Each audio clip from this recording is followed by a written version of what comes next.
Starlight's purpose is to deliver happiness to seriously ill children and their families, to give them moments of normalcy, to escape whatever injury or illness they're battling. Starlight has a lot of programs that help us build that bridge between kids really instantly. When you're in the hospital, the days are long days, and the more we have to distract us and to entertain us, the quicker it is that we recover.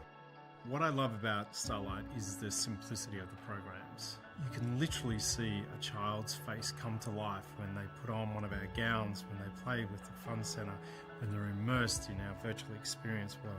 There's a direct correlation between happiness and outcomes after surgery.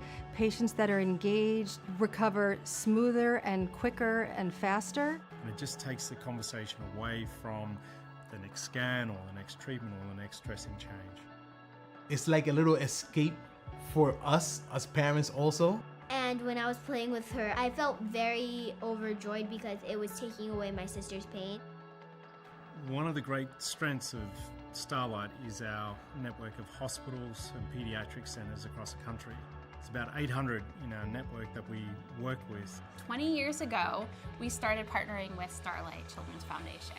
They provide so many amazing programs to benefit seriously ill children and hospitalized children. Everything around them as far as hospital equipment is totally unfamiliar, and so when they see something like a Nintendo roll into the room, they kind of say, oh, I didn't know that kind of stuff was allowed here. When I'm having my treatments, they bring one of those in, and I'm just like, time to play. It does help in the healing process because it makes him happy. By us delivering happiness, we know that it shortens hospital stays, it improves health outcomes, and lowers the cost of care. Starlight makes an enormous difference to patients and families. It's all part of getting better. And they're not just their injury, they're not just their illness, they're still a kid. And so this really allows them to still be a kid while they're in the hospital. The more we partner with others like the Starlight Children's Foundation, the better we can do our job and the better we can take care of the kids every day. We bring to kids that are seriously ill moments where they can be a kid.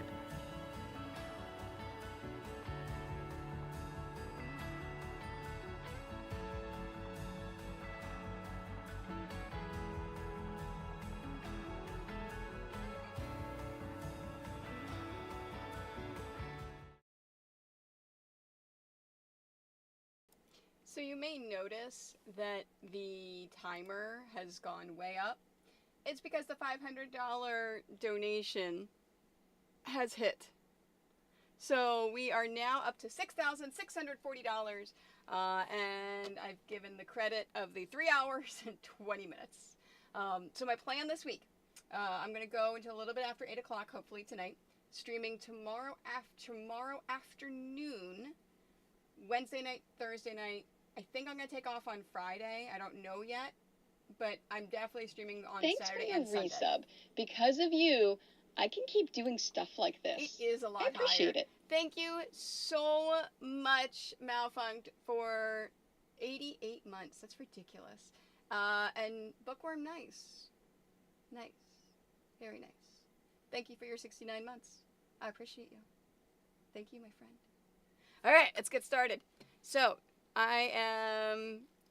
that means that this week that we could possibly be done. That if I stream all that time, we could possibly be done. All right, let's pick up where we left off. What was I talking about? The schedule, the things, the stuff, the things. Yeah, for all the things. All the things. I have no music playing because all three of the playlists that I tried to play on Pretzel that said that they were YouTube safe all got me pings. All got me, what is it called?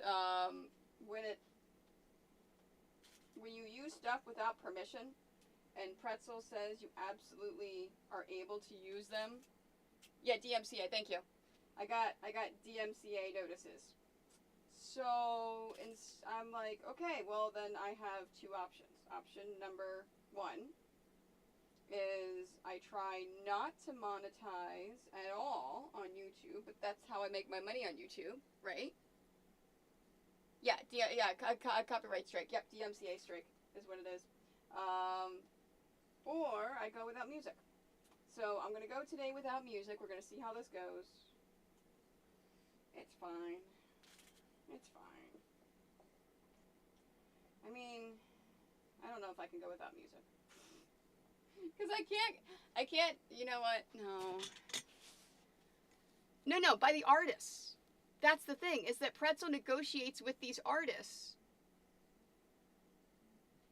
And the artists apparently are giving DMCA strikes.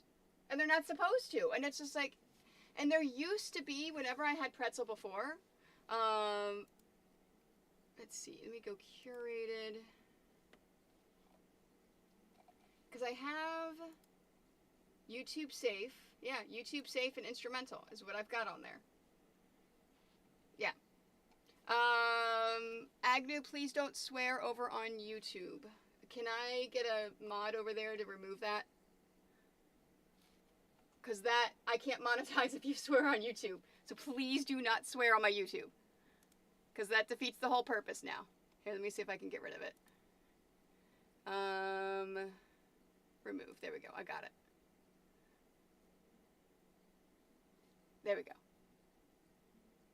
That's okay. YouTube's completely different than Twitch. You got to be very, very careful over on YouTube, please, sir. Okay. All right. You know what? Let's try this one more time. Okay, that is 66 minutes. I tried that. I tried that one.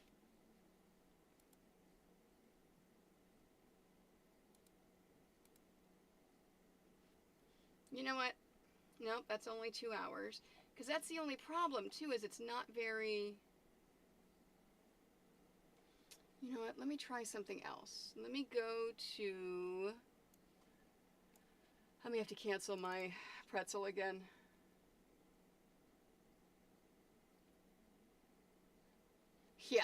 Yeah, no, my singing would not result in a DMCA strike because it is so bad. Okay, so let's do...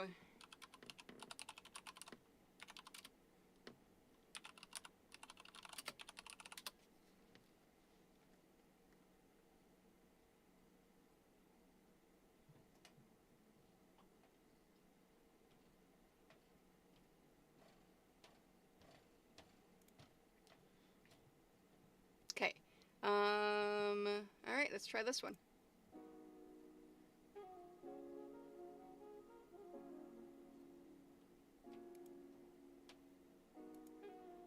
Okay. All right, we're going to see if we can do that one. That's okay. That's okay, Agnew. Yeah, see, and that's the thing. It's basically what happens is whenever the artists negotiate with Pretzel, and then Pretzel then gives it to you. So the Pretzel pays them, because I have to pay for Pretzel, right? But then what happens is they then do something themselves over on YouTube, and then they register it as theirs, so people can't use their stuff. But then that defeats the whole purpose of Pretzel. Yes, no, I completely agree. 4:30 is just a little too early. But yes, going to bed early is fun. I agree with that one. Let's move you guys over here. So tonight we should definitely get through Daisy. And then I should get through a good chunk of the, if not, well no, I won't finish the other. I won't finish the cracking egg, but yeah.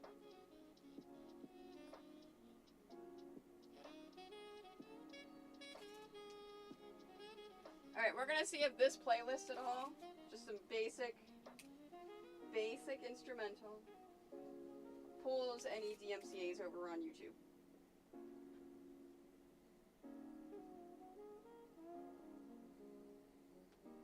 Yeah, see, and that's the thing too, if I stream live on YouTube, I can't swear, or else I have to actually put that in the tags.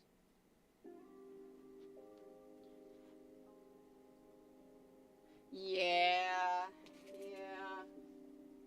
But I'm glad you now have a plan. Hey, And so you said whatever was in your finger is now out, so that's good. Hey, Janice Q, thank you for the 15 stream streak.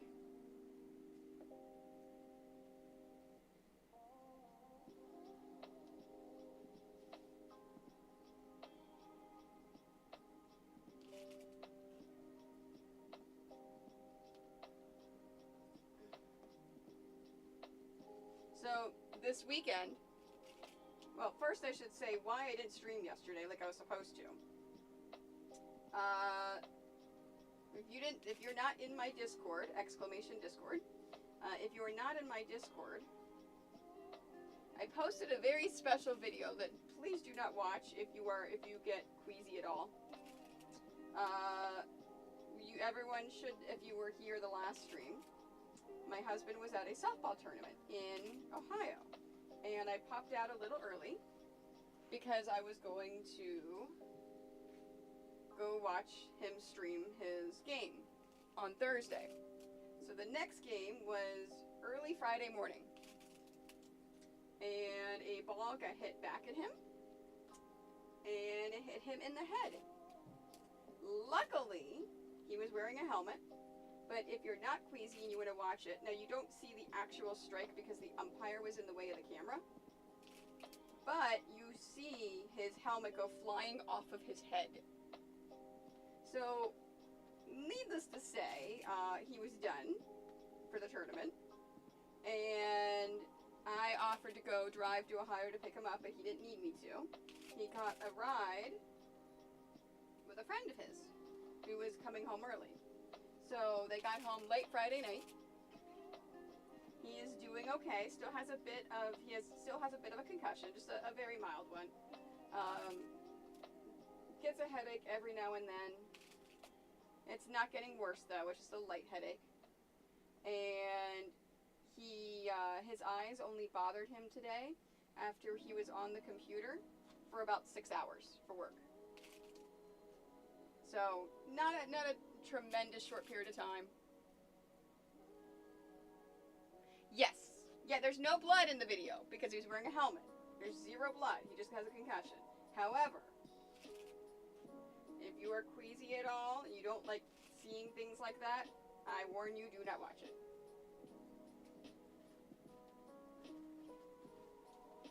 So, I spent the weekend basically making sure that he was okay. And then yesterday we drove around to a bunch of stores and got him a new helmet. Because the helmet that he was wearing is almost open in the back. It's only in the front. And if you notice, if you watch the video, when he turned, he actually, after he pitched it, he actually turned a little bit like here, and it hit him right here. So if he would have turned just a little bit more, it would have hit him right there in the head. So we went out on Sunday and went to a bunch of different stores and found him a new helmet that protects his entire head. And it covers his whole head. So then, wait, you almost passed out thinking about blood? That's funny.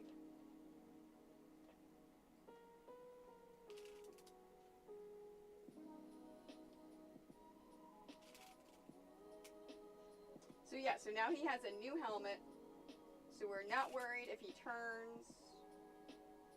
If he gets hit, he will still be okay. Yeah, and that thing, like, he couldn't even react. It was so fast. It was really, really, really fast.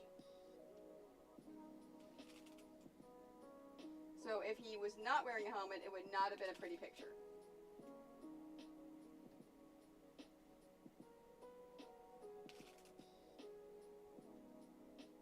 Softball.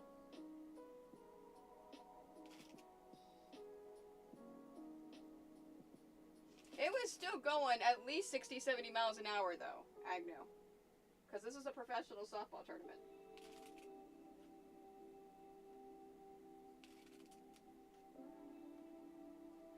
So yeah, it would not have been pretty at all.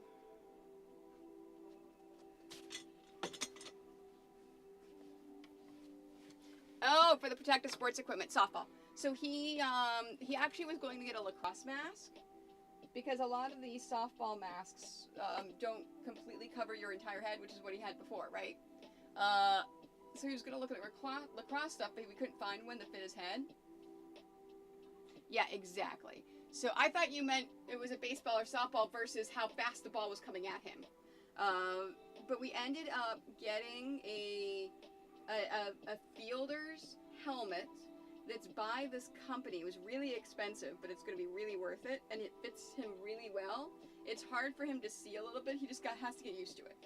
So, all right, 1, 2, 3, 4, 5, 6, 7, 8, 9. Okay. Oh no, that's not what I meant. I didn't think that you were marginalizing it at all. Like, that's something I would never, ever, ever think of you. Like, I joke with you about being a butt a lot of times, but I truly do not think that you are that way at all. And I did not take that as you were trying to marginalize an injury. I was thinking of it as a words are hard. You were trying to figure out the velocity, thinking that if he played baseball it would be harder. Yeah, I don't know. Yeah.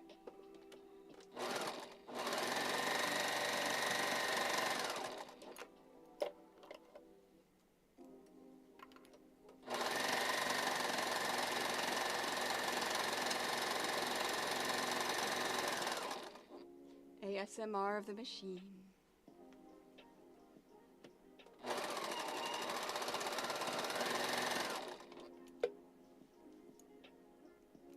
Yeah, I'll call you a poop head.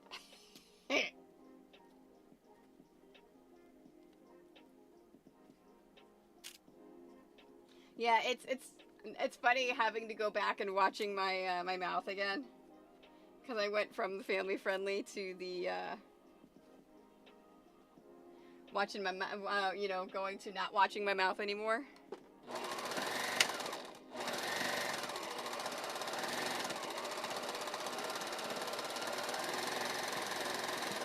But then YouTube's got such a strict, like, you're allowed to swear on YouTube, but you have to mark it that way, and then they mark it as 18 plus, and I'm like, I don't want to be pegged as an 18 plus.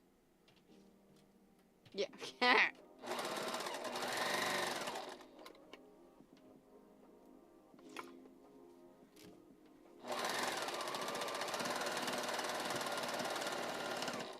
Oops, I think yes.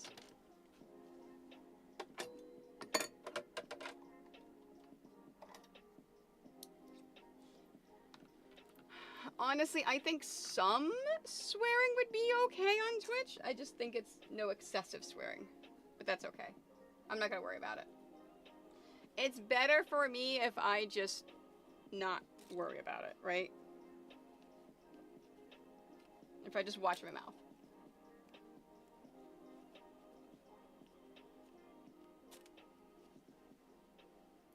Alright. I need to wind some bobbins. That's the nice thing about this machine, is I have 2 spools. There we go. So that I can wind bobbins without having to unthread my machine. Hey, Kim. Oh, Kim, it was down to like 4 hours. That I was gonna hopefully finish off yesterday, and then I had to not. I had to not stream yesterday. And then we got a $500 donation over on the website, so then now that's credited.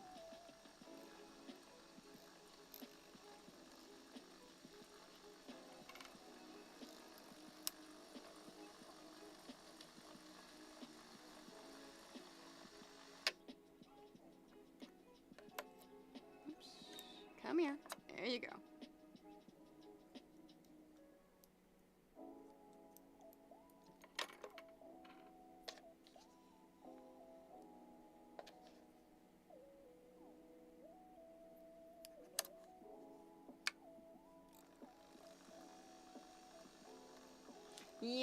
Yeah, did you see the video in Discord?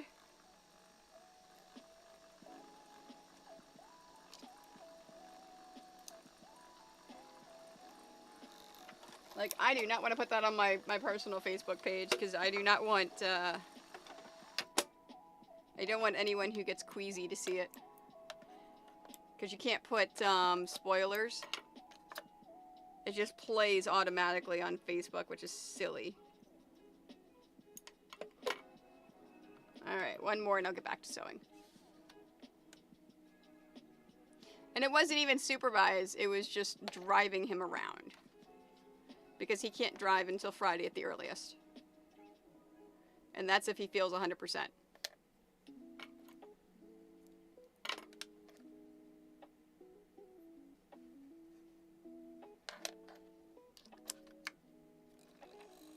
Oops. Yeah. How old were you when you did that?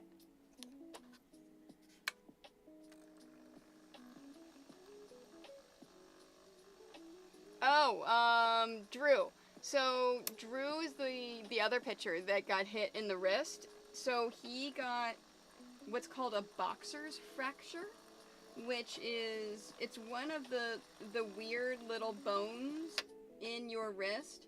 And they call it a boxer's fracture because if you hit like this really hard, it apparently cracks that bone sometimes. So there is nothing you can do except for time. And so he has to baby it and be careful with it. You can't do surgery. You can't put it in a cast. He just has to baby it. So he does have a break in his wrist. He just needs to baby it a bit. Come here. There we go. All right.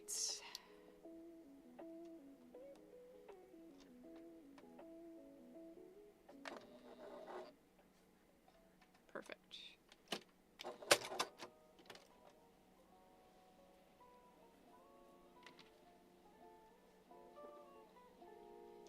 Really? The one behind my house? That, yeah. Huh. Yeah, and that's why I described what the video was, and hopefully, I think I put the settings in Discord to not play videos automatically.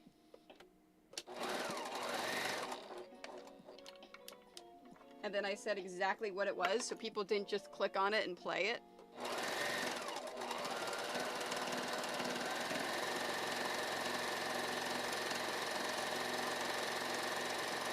Yeah, luckily he was wearing a mask, but the ball hit him so hard, it hit the mask off his head.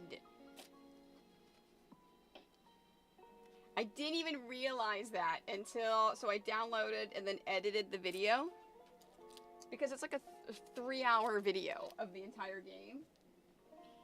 I didn't even realize that until after I edited it and I sent it to Mike and he played it and said that. I'm like, oh. Didn't even notice. Now you can't see the actual strike because the umpire was in the way.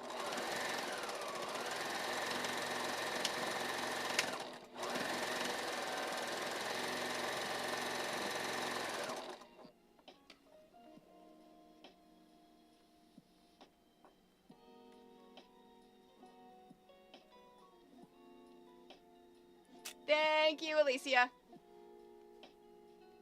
No, he didn't. He said that he remembers releasing the ball, and then he was on the ground and there's people around him.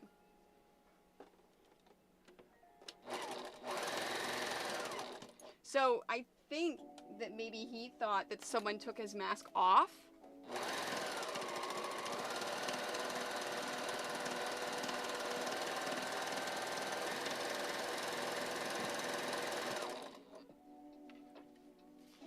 The only thing was when it happened, nobody went running.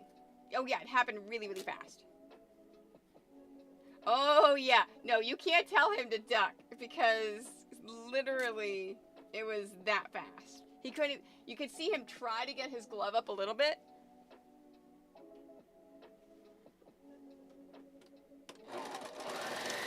So that is why I did not stream yesterday, because we went out shopping for a new mask.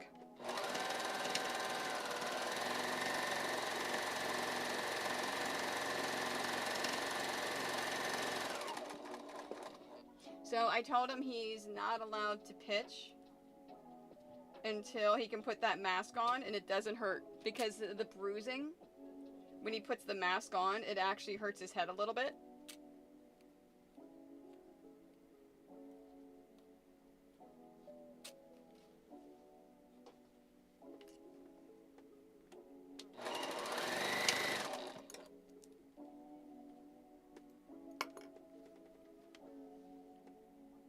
Yeah, oh yeah.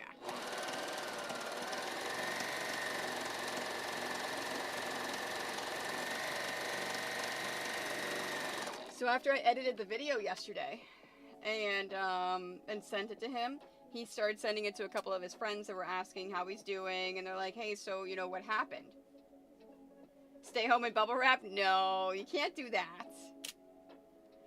So the one friend apparently was at a meeting for the farm league he's in, and they were discussing if they were going to put a helmet rule in, and a bunch of the people were against it. And so he asked Mike, he goes, hey, can I put this video in this chat? And he was like, yeah, sure. Yeah, no, they're putting a helmet rule in now.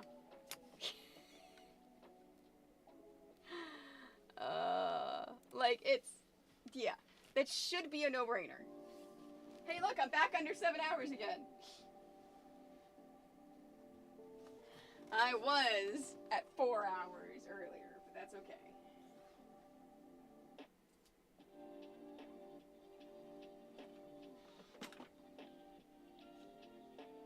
Oh, I may have to do some more best press.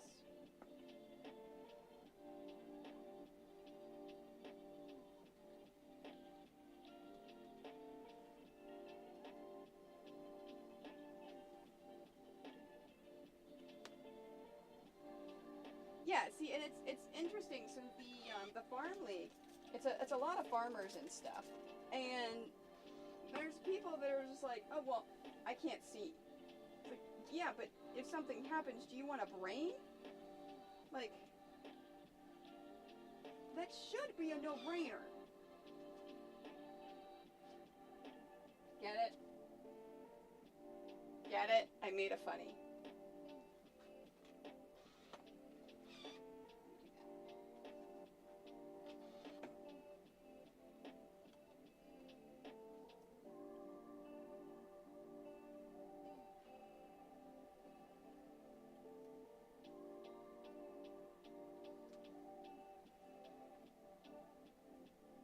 Alright, and then just, I'll say it a few times today.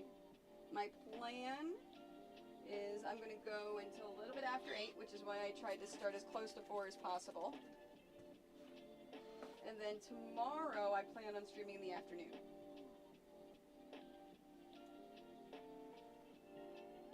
So I'm thinking like 12 to 3, 12 to 4. Get a couple hours in tomorrow. And then Wednesday night, Thursday night. And from there, we'll see what the time is, how much time I have left, if I have to do any more.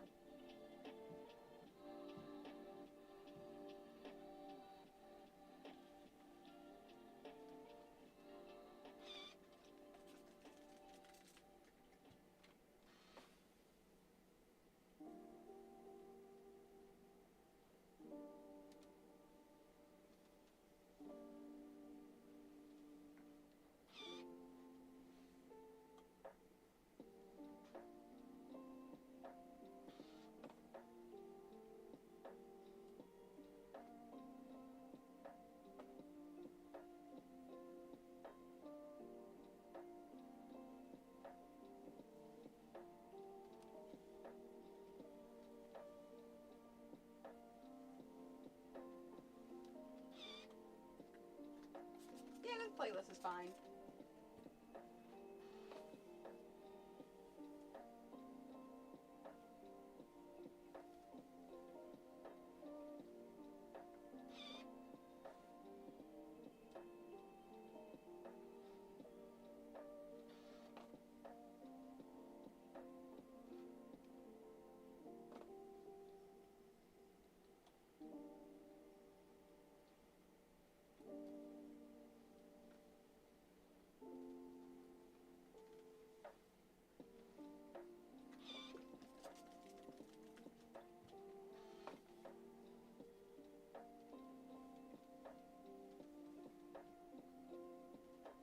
Oh, and if anyone is going to MomoCon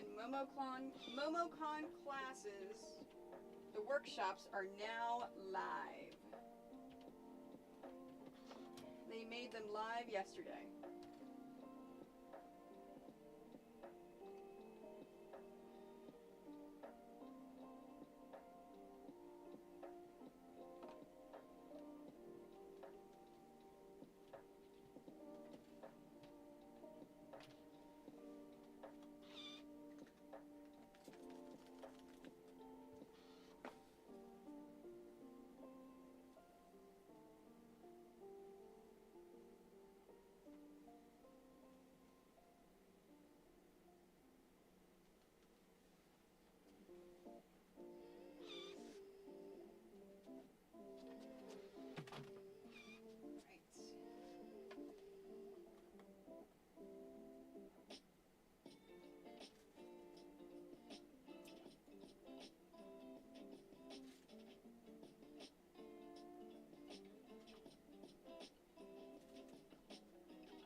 Yay! Finally done with work. Was today a long day for you, Bookworm?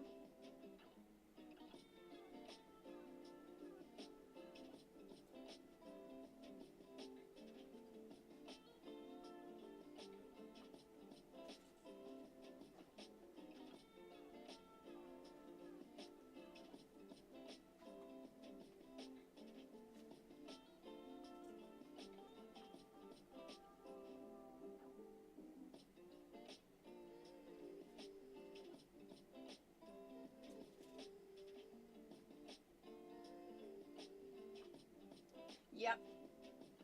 I know that feeling. So when I wasn't driving my husband around, I did two things this weekend. I went to a rescue event in Guelph on Saturday where Miss Bonnie was adopted, so we no longer have Miss Bonnie. The next transport is going to be not this Saturday, but the following Saturday.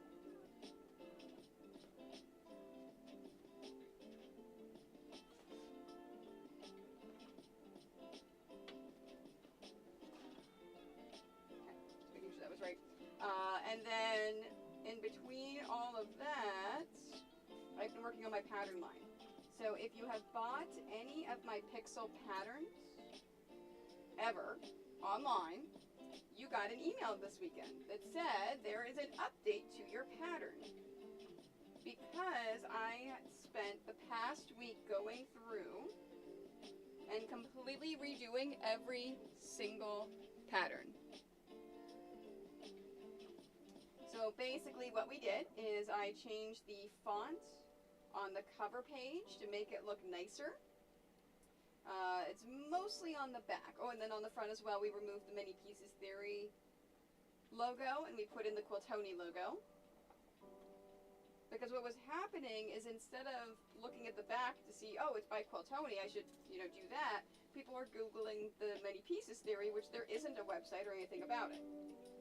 So, and stores that were listing them online for sale for the physical paper patterns that I sold them were saying it was by the Many Pieces Theory. And I'm like, well, crap. So Nicole and I talked about that. And we're like, okay, no, let's just put everything in Quiltoni. It's fine. And then I updated on the back. We now have a skill level. So you'll notice the very back of all the patterns, there's a skill to them. Between a 1 and a 5. A 1 is you just know how to use a sewing machine. And maybe not even that if there's somebody with you showing you.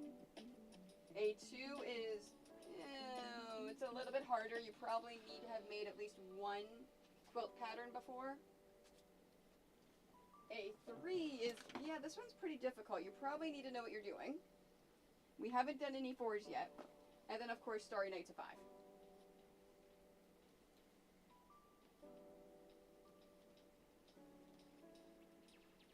And then in addition to that, I updated the copyright notice. And I updated my logo on the back to my new one, which you guys are all used to. But if you look at one of my old logos, you'll notice the difference. We also, the last thing I did on the patterns is on the back, I added a thing in the top right that says which template you should use. Because I was finding people were getting the Triforce, and they were like, wait, I don't have the right template for this. Because they were getting the regular pixel template and not the petite pixel template. Because the Triforce is a level 3 with the petite. Because it's very tiny pieces.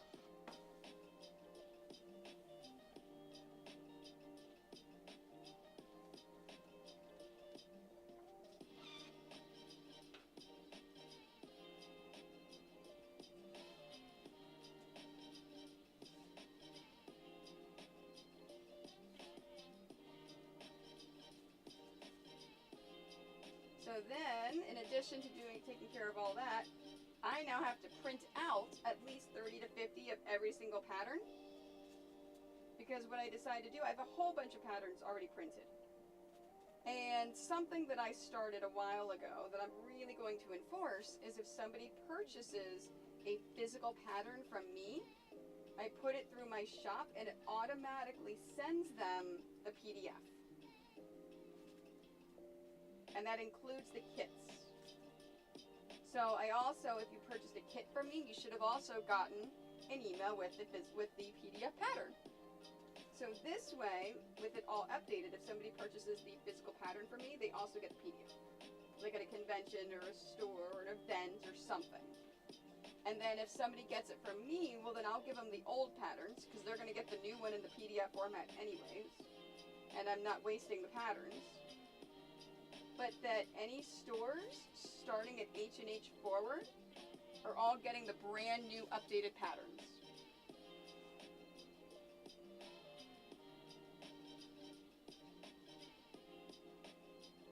Yeah, if you're doing the large retro gaming quilt, that took me about a month to do. So it's a large double-sized quilt, lots of pieces. Probably you're not going to get it done in a few days.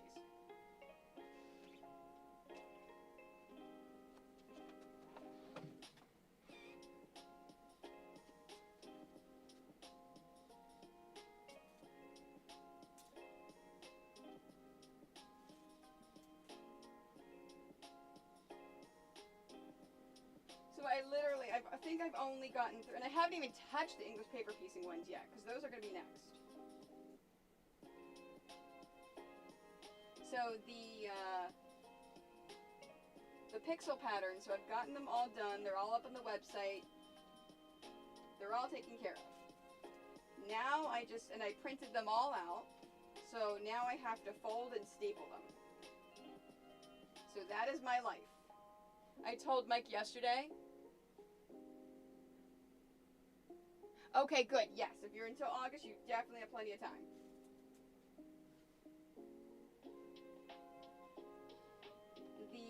I told Mike, times like this, I really miss Jordan living at home, because I used to guilt her into helping me do things like that. And anytime I've been asking Mike for help the past few days, he's like, oh, I don't know, that could get my heart rate up and I have a concussion. I just don't know if I could do that.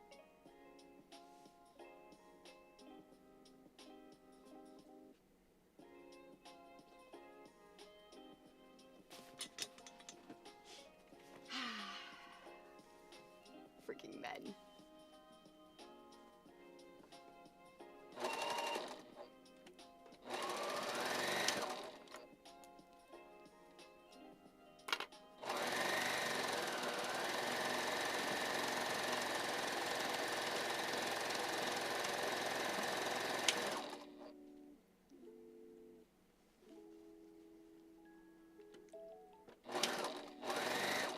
you'd be surprised, Alicia. There's some people that will get one of my larger patterns and be like, okay, so I'm making this for a gift and I'm gonna give it to them in a few days.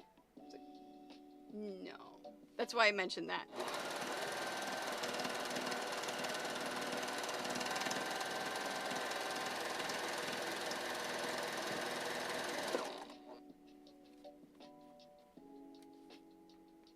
Yeah, you would be surprised some of the emails that I get. I was actually going through some of the emails whenever I was redoing the patterns, because there are a couple of mistakes from the early patterns. So I was going through all my email to find when people emailed me about the patterns in case there was any mistakes or changes or things like that in order to fix it.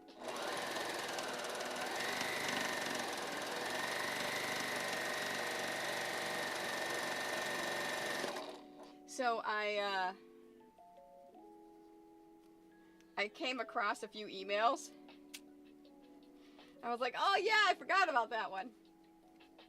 So I got an email about 2.5, 3 years ago. It's probably 3 years ago now. Where they had used my contact form. So I've got a contact form on my website, but I also have a contact me area with all of my info, including my email address.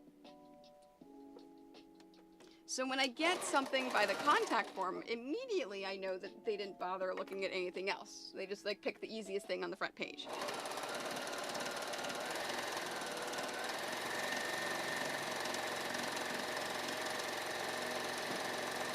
And the reason why I do that is most of the stuff that I get through the contact form is spam. Because if an AI bot goes into your website and goes searching for contact stuff, they're immediately going to pull the contact form. They're not going to go searching for emails and things, and that protects me from being on an email list. Every now and then I get a valid email for that, but it's not, I would say 1 in 10. So about 3 years ago, I get this email on my contact form where, and I get this sometimes, where I get the phishing for copyright, where I will have an AI bot that will go basically saying that a very generic thing, saying that your website is in violation of copyright. You need to remove, you need to remove our content. But it doesn't tell you the content. It doesn't tell you the links. It doesn't tell you any of that. And it's basically, they just want to reach out, they want you to reach out to them as an AI bot to try to take money. So I got a weird one that was kind of like that, but it wasn't.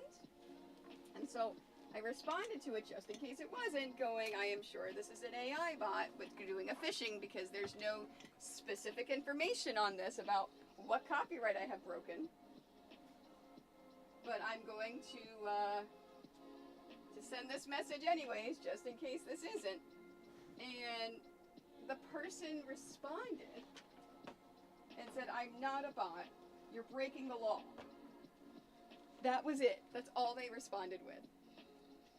And so I'm like, okay, I don't understand. How am I breaking the law? And they said, well, you have all sorts of things on your website. You have this and this and this and this. And I said, yes.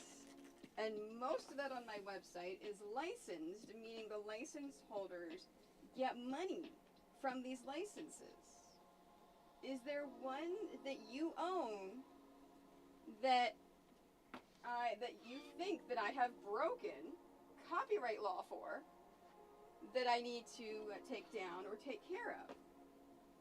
And they responded and said, all of it. You're breaking the law. So then I do some fishing. Then I start looking. This person, I actually found this person on Facebook.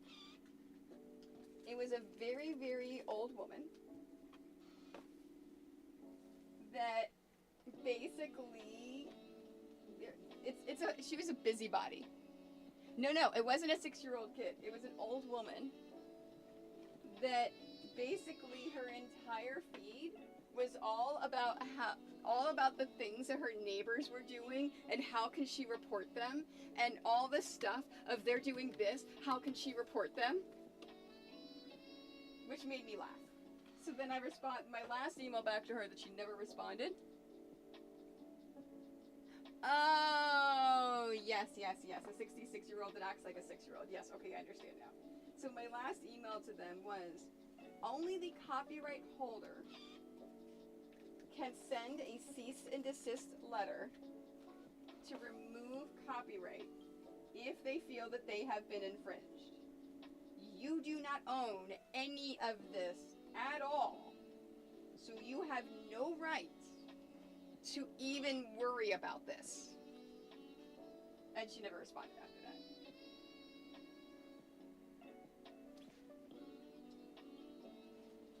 And I had completely forgotten about that email until I saw it when I was this weekend, when I was finishing up the patterns, and I'm like, oh, that's right.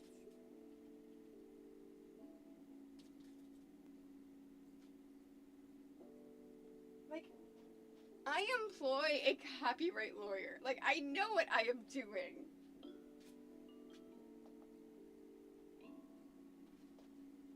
And she surprised, I wish I could say she was the first, but she was not the first time I've had to deal with that. People that think they understand and that they have to police the entire world. And it's like, really? Go deal with yourself again. Like, why? Like, I taught my child growing up, mind your own business.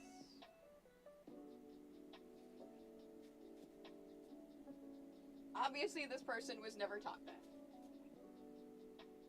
But man, her Facebook was just hilarious. I didn't go looking for it again. I'm like, I don't want to spend any more time on this. It was a nice trip down memory lane.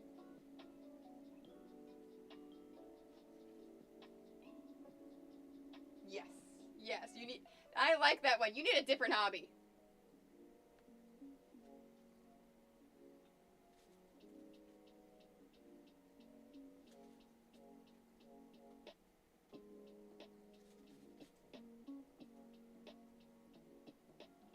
And that goes back to the whole, if it doesn't hurt anyone, who cares? Like, it's people that just, that don't mind their business, that just kind of,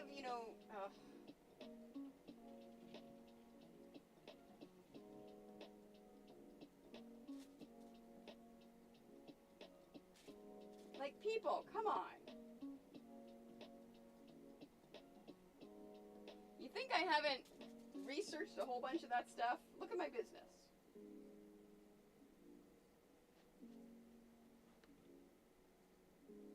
I don't know. Or I think either they have no life at all, or they think that if they don't police everybody else, that the world is gonna burn. I don't know. Like,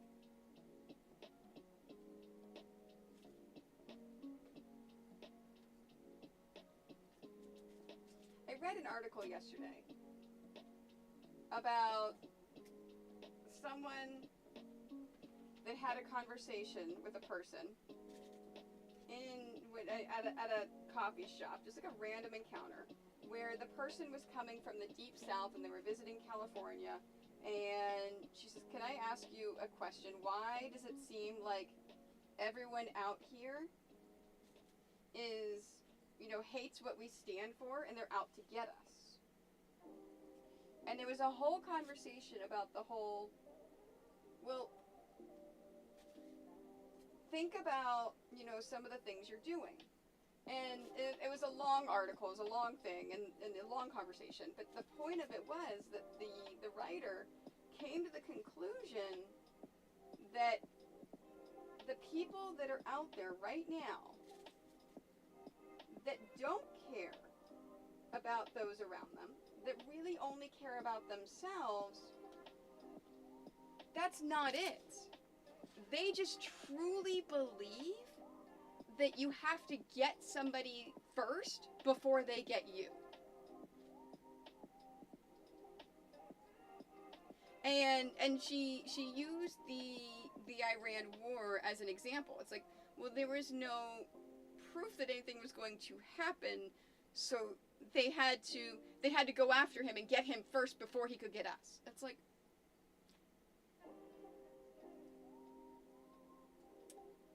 that's a very negative way to live.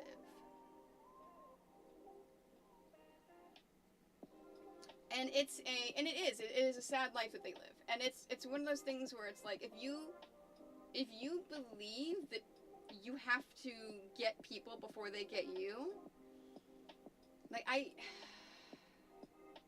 yeah, exactly. Like, I feel sorry for them.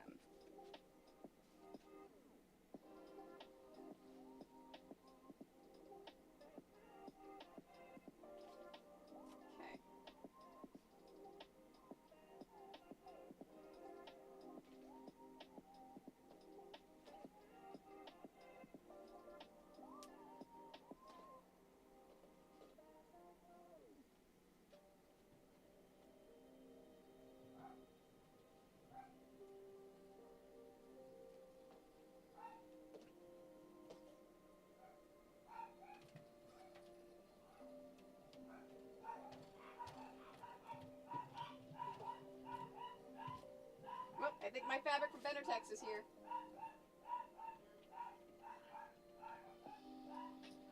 Because the doggies are barking a bunch.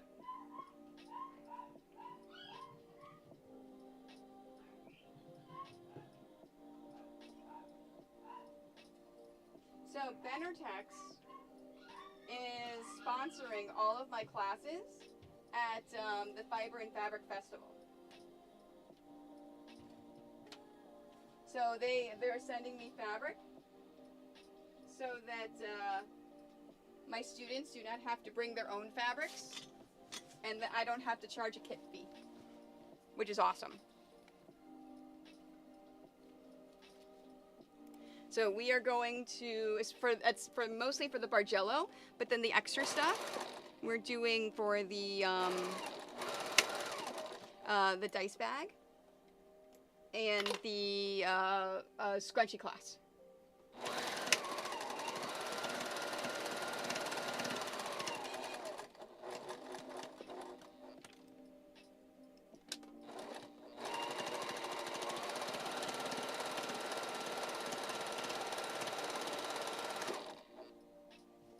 So now I just have to cut all that fabric and prep it.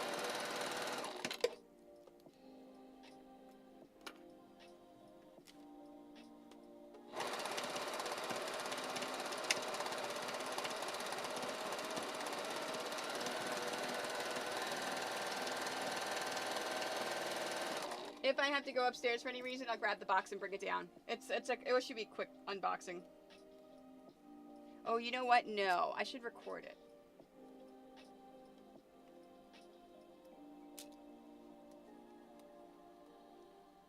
Yeah, you know what? I'm gonna record it tomorrow and put that on my social media.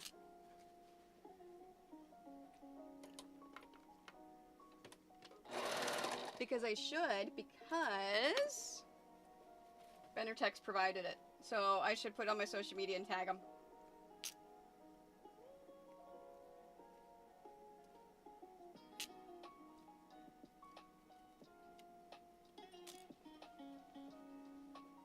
I was thinking about opening it tonight, but I'm like, no, I should record that one. So I'll do that. I will do that tomorrow.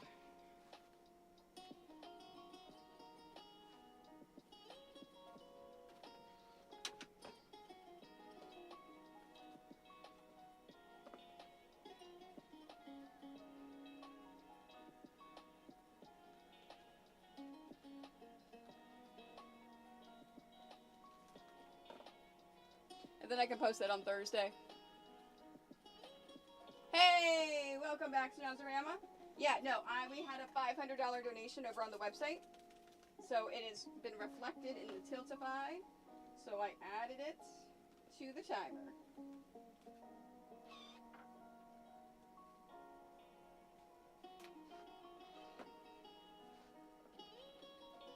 I think we started the stream with 7 hours, 20 minutes.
Alright, Daisy is almost done. Oh, you know what? With as fast as I'm going, I actually may get the cracked egg done tonight.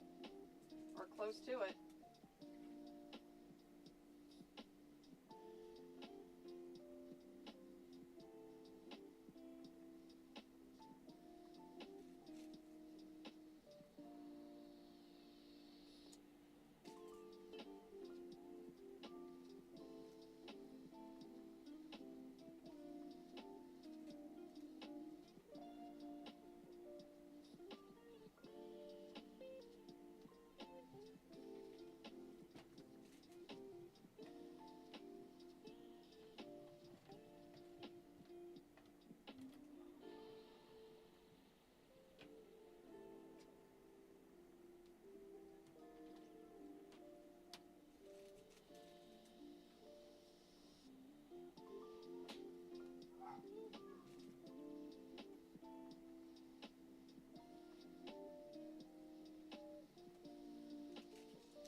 I'm trying to think if there's any other weird emails that I get.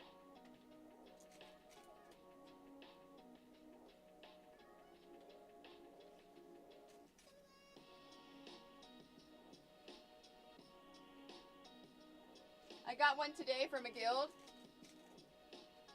that wanted to book a virtual lecture, and my website explicitly says no virtual.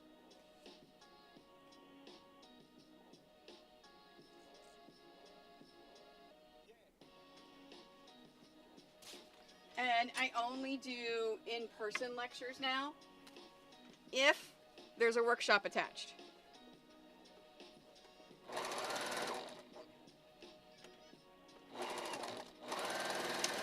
Because it got to the point where guilds would want to bring me out for just a lecture, and it takes 3 or 4 days out of my schedule. For a single lecture that pays me $200. And that's it.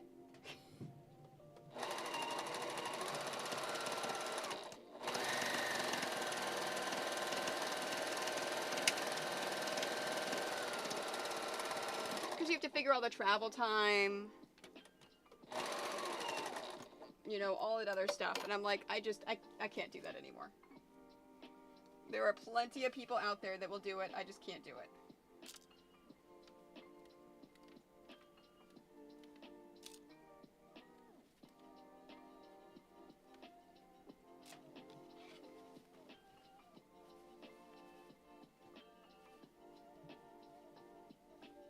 Yeah, oh, exactly. I travel a lot.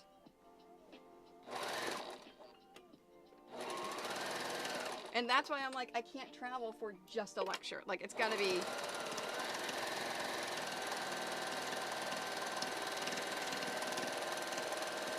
I'm already on the road 50% of my, 60% of my time, right? No. It was surprisingly a place that was really close to my parents' house. However, the problem with that is they always want to book for specific dates that I'm not going to be there for, so I would have to rearrange my schedule to be there for that, so it still takes time out of my schedule, even though it's near my parents.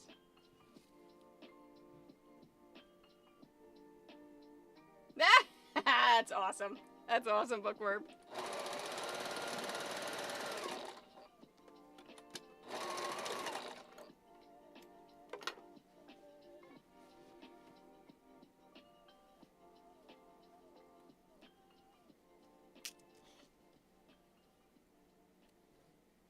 Now, if it was someplace here in London, where I live, or close by, yeah, I would make an exception. I still wouldn't do a virtual, but I would make an exception for a, oh, I don't want to change the camera, because this is it. I would make an exception for the lecture only. I am glad that you are pleased with your cat's anger.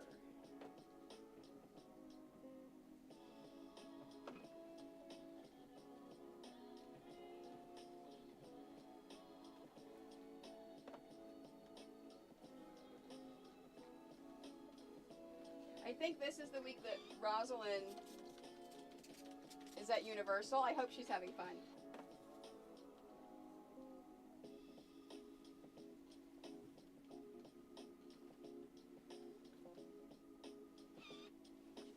Oops, oops.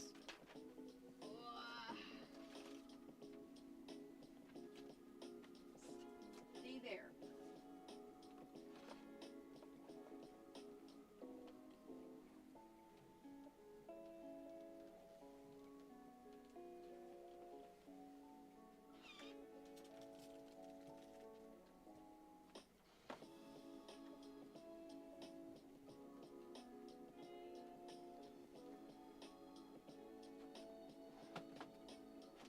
Alright. Daisy is done.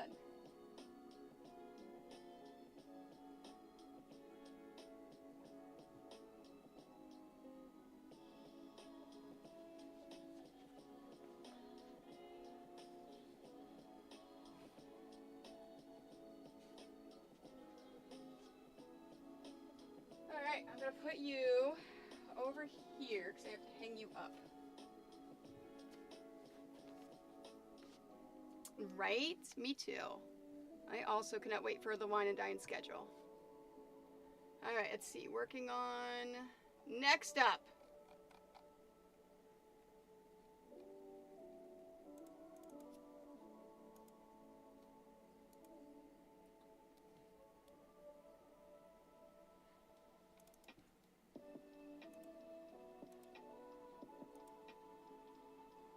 the egg kraken. There we go, perfect. Okay. Right. That pattern is good to go.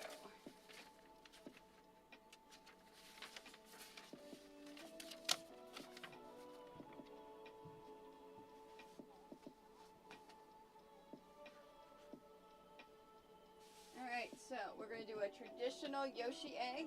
So black, green, light blue, whites.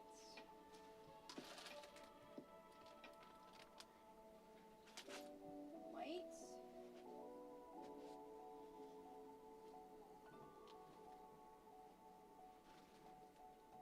Green.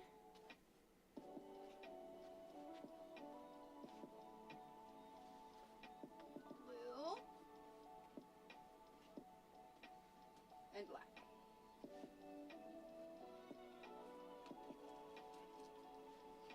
Okay.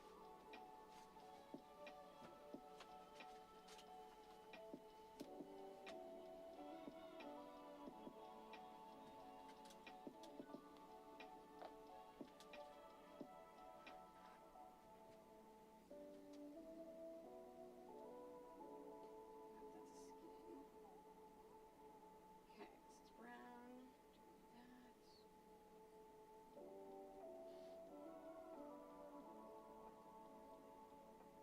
Yep. Black.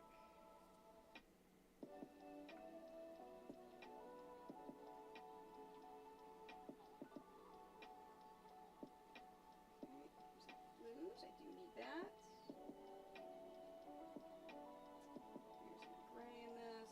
There's no skin tone.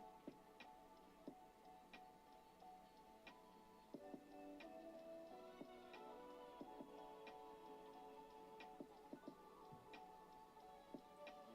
gray. Alright, white and green. I do have some white and greens. Fantastic.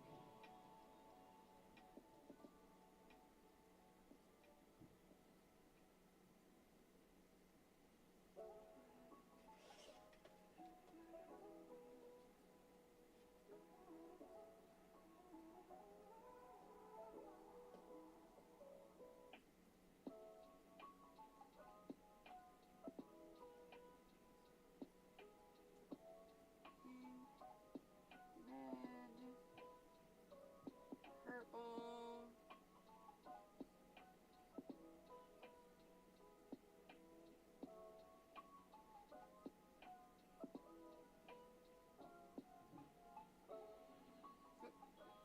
Here's some more white and black.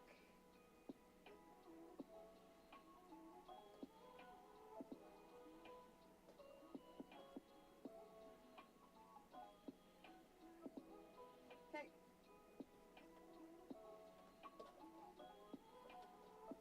There we go. All right.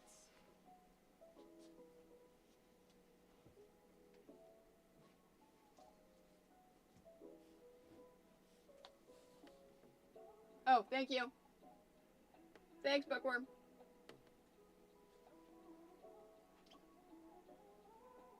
Okay. All right, black. I need 3 of those. There's 1, 2.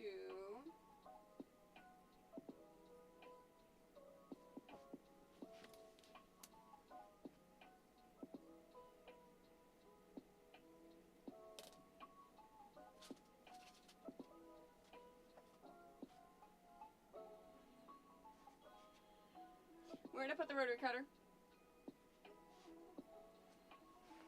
Oh. Right there!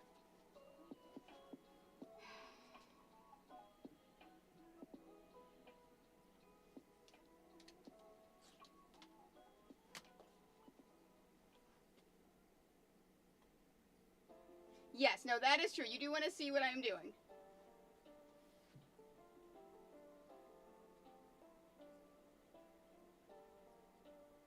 Oh, that's funny, Minnie, and that is a good idea. That is a really good idea of how to get them. All right, so I've got those.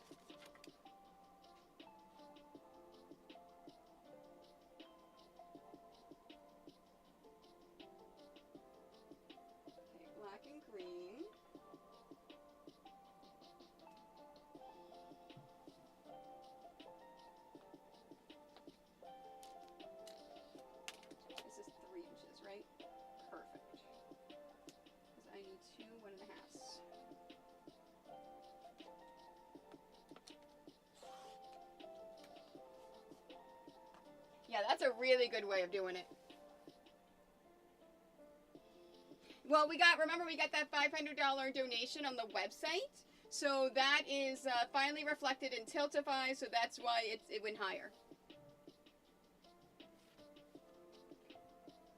All right, so I need the black and green. I need a black and light blue. Yeah, that's not going to be enough. Black and white. Yep, that's not going to be enough for the black and white. All right, so I need one more. 1.5. Nope.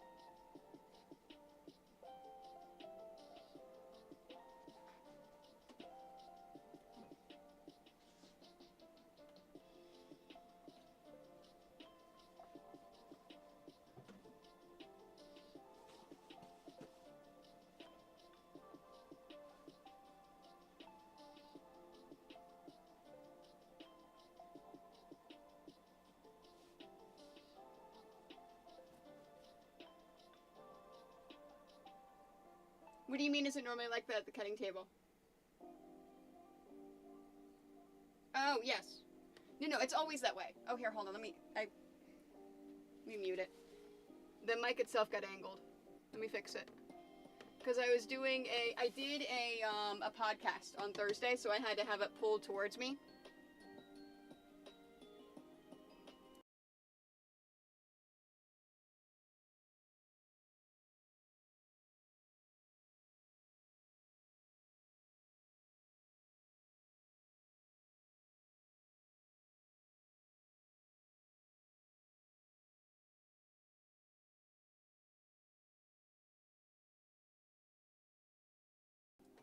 No, you're right. It was a little different. It's because I had the mic angled towards the front, not towards this area.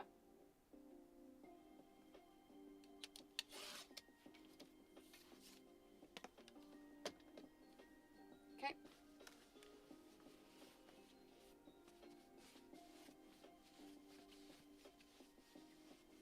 And I think it was like that Thursday night, but I don't know if I ever realized it.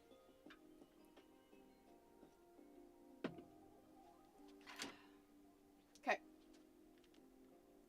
Green.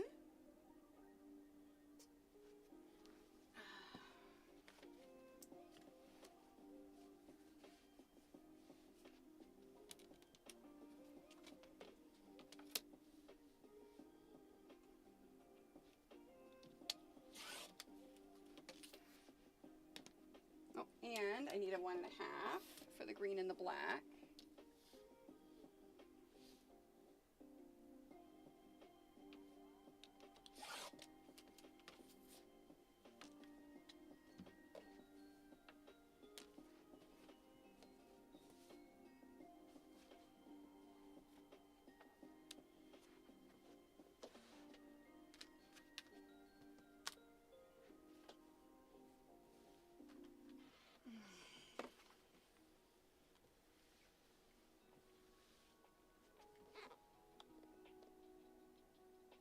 Ooh, so yay being fruitful.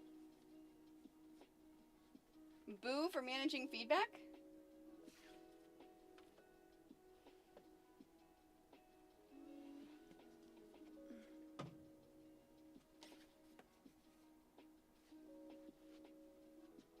Yeah, I was trying not to tilt it back, but I think I have to.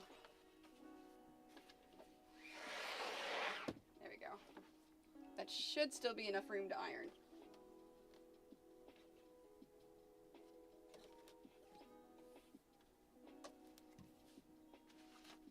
Okay.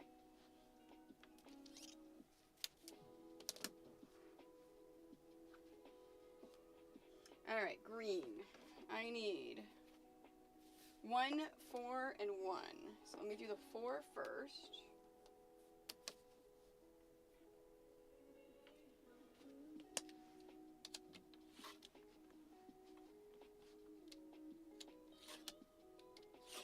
Okay, and then I need a 1, 4.5. I'm just going to cut 2. 1, 2, 3, 4, and 1, 1.5.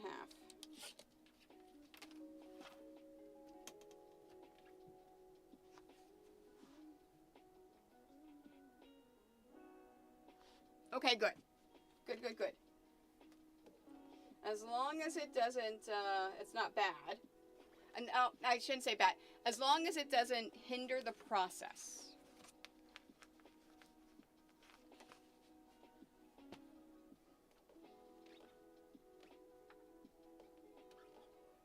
Okay, green is done.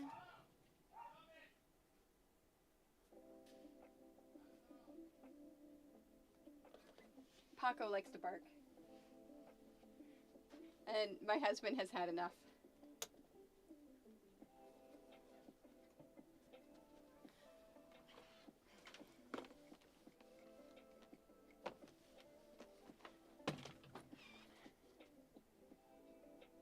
Okay. Well, yeah, okay, that's... Okay, so you're just general mumbling, complaining. That makes sense. All right, so green and white. I need 2 and 2, which I already have enough of. Ah! No! Stay! Crap.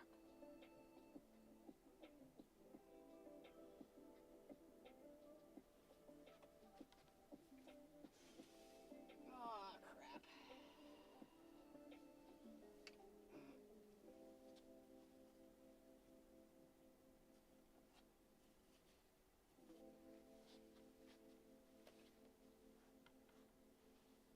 All right, I will deal with this.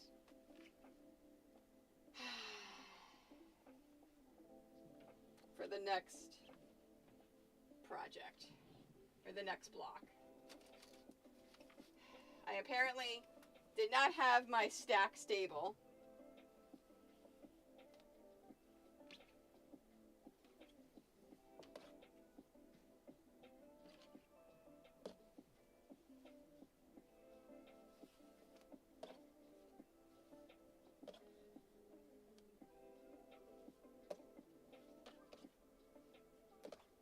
I realized after I yelled, I shouldn't yell too loud because I don't want Mike to come running thinking that I'm in trouble.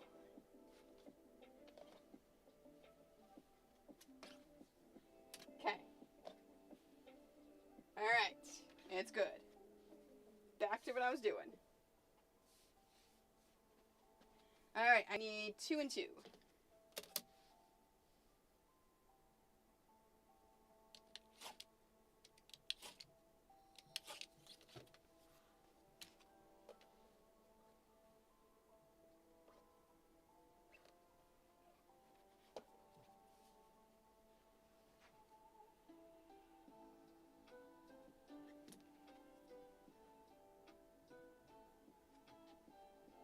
Okay, blue.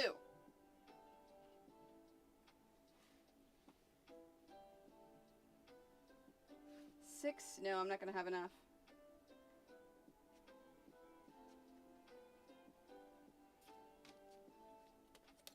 Let's see, here's 4.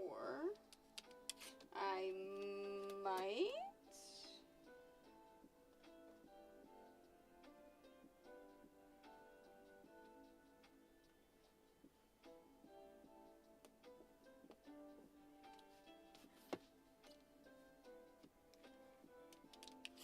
Okay, there's 6. Actually, you might have enough. 6.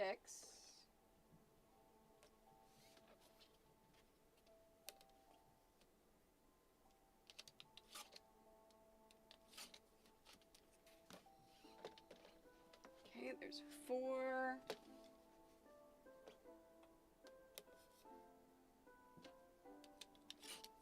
5, 6.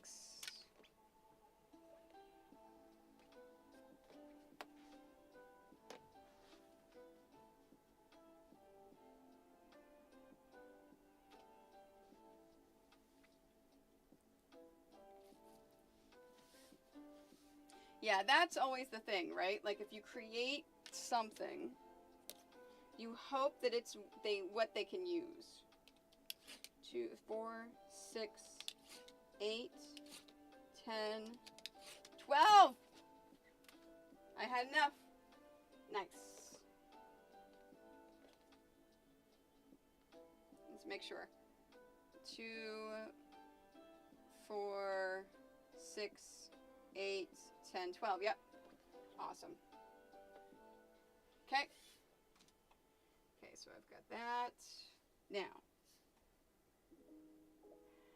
not going to have enough of that, so I do need a 1.5.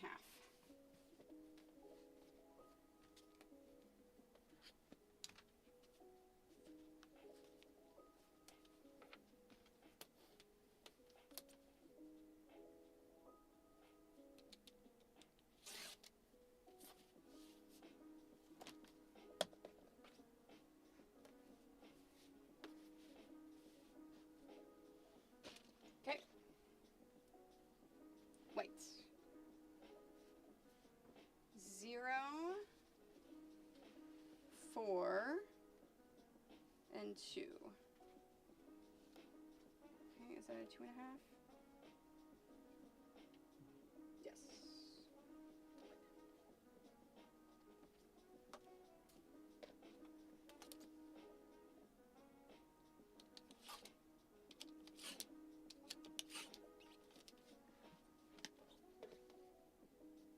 Oh, that's right, I want to flip these over because with white on the white on white fabrics, it's hard to tell when you're going quickly and laying things out what the correct side of the fabric is, so I always try to do that ahead of time.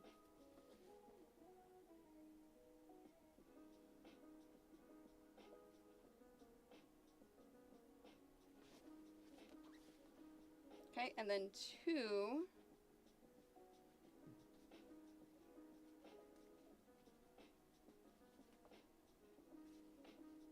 Okay, that's a 2-inch.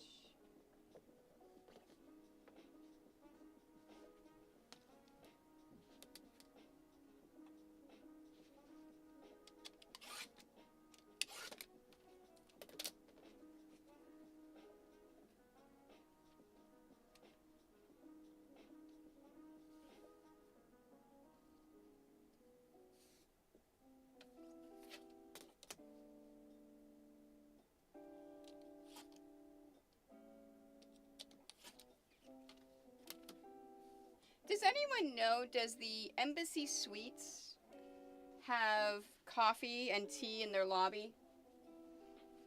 Or do I need to bring my teapot, my water kettle to Chicago? Okay. And then I need 1 for the black and the white.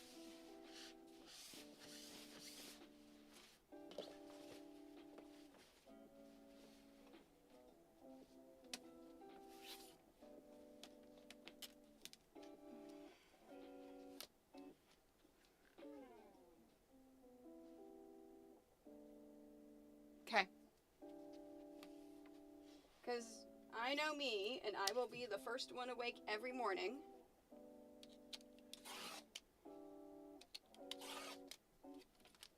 I should probably just go to the website and see.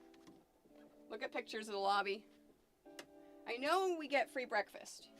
So I imagine we get,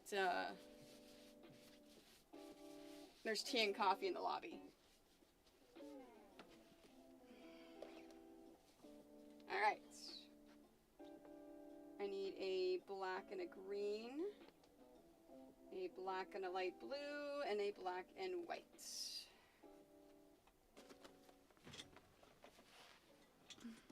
Well, I don't drink coffee. That's why I need my tea kettle. So I'm looking for hot water.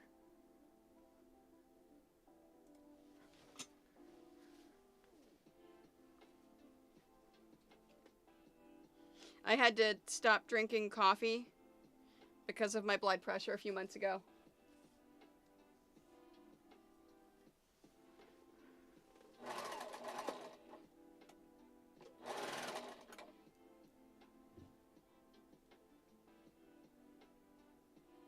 Yeah.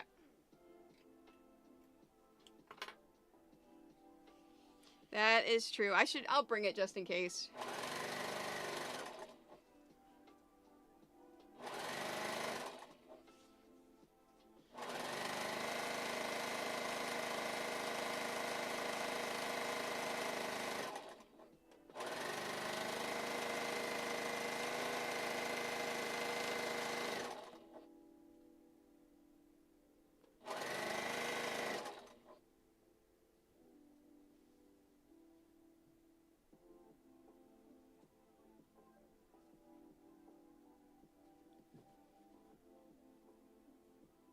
Yeah, that's true.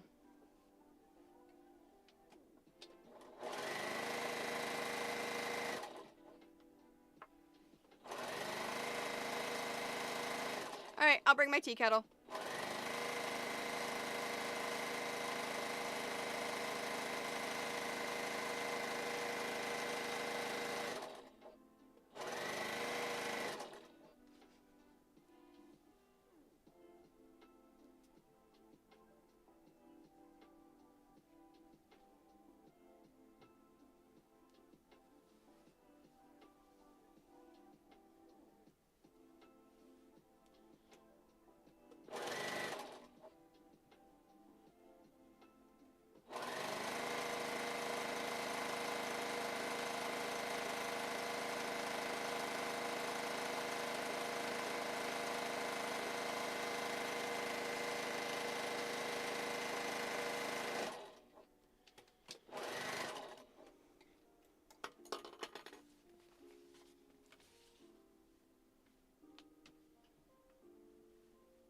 Nope. I drink a lot of dryad tea, but there's other teas that I drink too. I drink a lot of David's tea.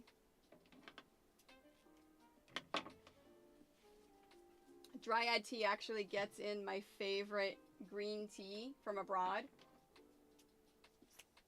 So I drink a lot of that.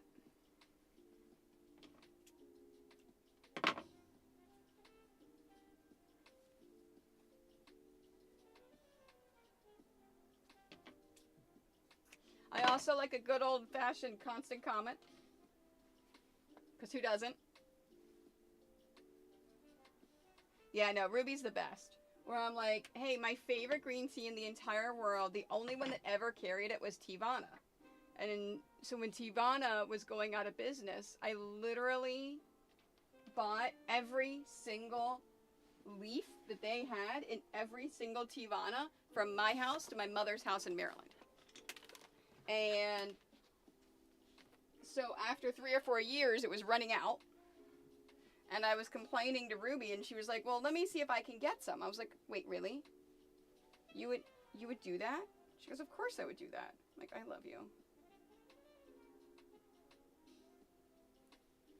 So sure enough, she found it. And she bought it. And 2 years ago, I bought a $100 tin of it, and it's almost gone. So when I see her at either Gen Con or Dragon Con this year, I'll have to buy some more. So I've waited. So now I only drink it whenever I'm on the road to save it. So I'll be drinking a lot of green tea. Who makes Dragon Pearl? Like, is Dragon Pearl the company? Or is it a brand? Or is it a type of green tea?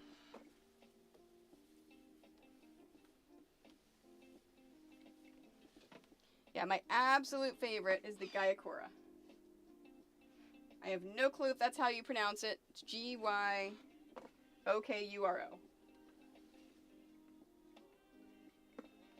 And it's a little expensive over regular green teas, but man, is it good.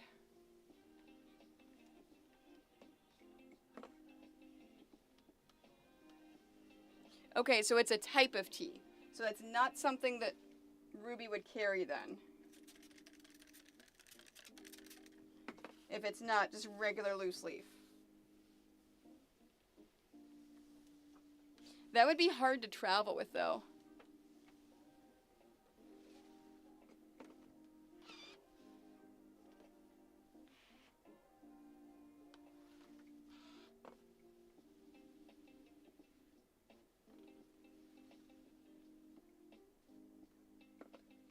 I'll have to look it up.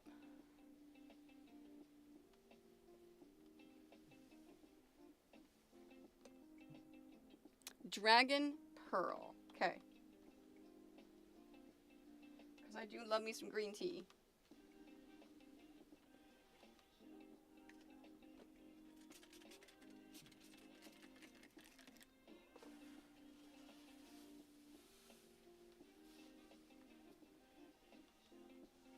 Oh, really? Yeah, I'll have to check. Because if she has some, then I'll get some from her.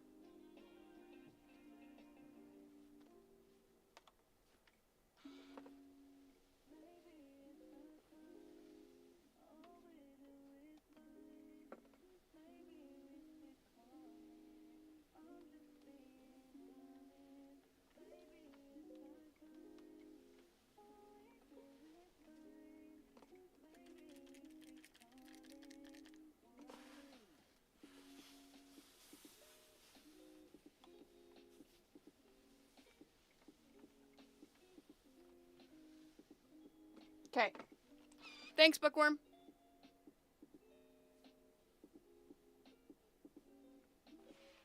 Yeah, I personally do not like going looking for teas.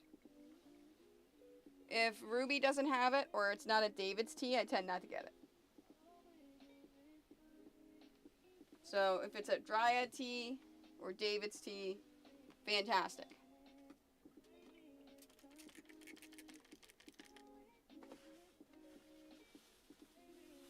Because David's tea is the one that's here in London. And then I see Dryad tea at conventions.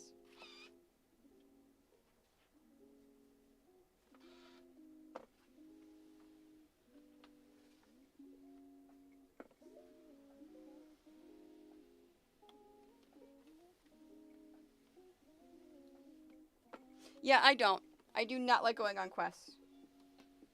At all. I do not like leaving my house. I do it so much as it is. So if it is not super ultra convenient for me, I'm not going to do it.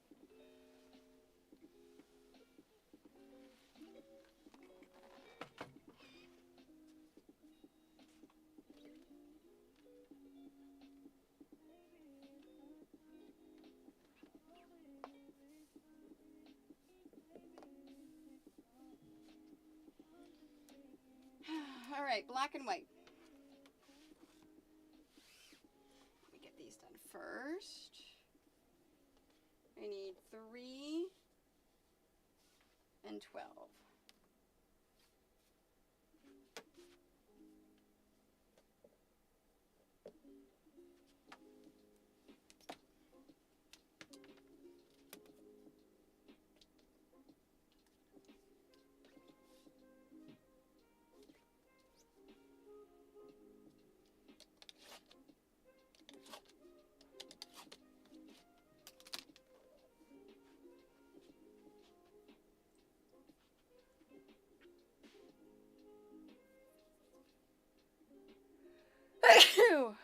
See, but that would require me to go downtown, Kim.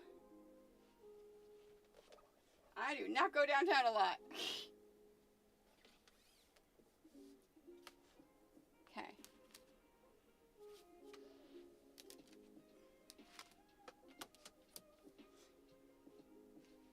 Like, I think I go to your house more than I go anywhere else. Well, it's not protecting me. I'm lazy. I do not want to leave my house. You're lucky I come to see you a lot. Okay, and a lot, let's preface this, a lot is like once every 2 to 3 months. Like, I don't want to leave. I already leave enough when I travel and I go to my husband's ball a lot. Black, white. I need 3 2.5s. Okay.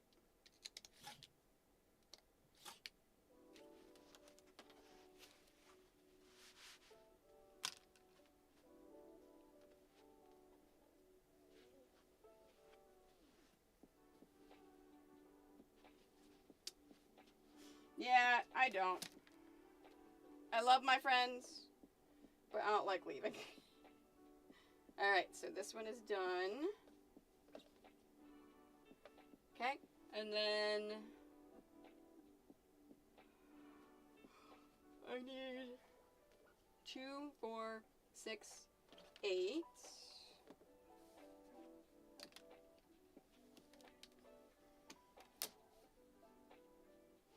I like seeing my friends, but I also don't want to leave the house.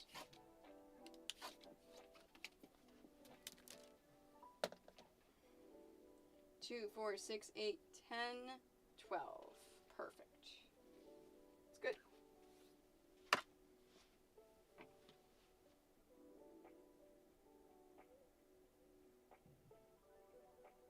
Yes, it does. It takes a lot to people. How are you two, Wolf?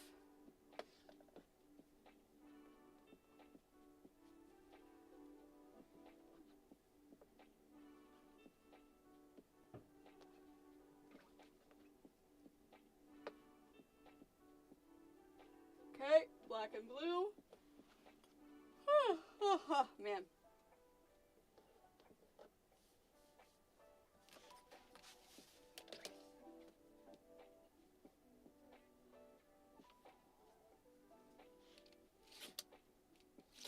2, 4, 6, 8, 10.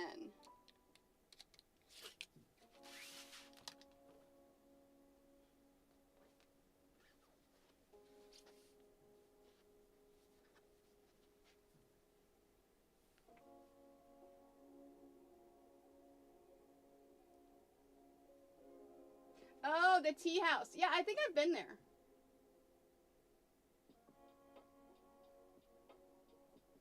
Okay. Yeah, I forgot the tea house was there. All right, the next time I need tea, I will go to Covenant Market and I will let you know and we can go together. Would that make you happy, Kim?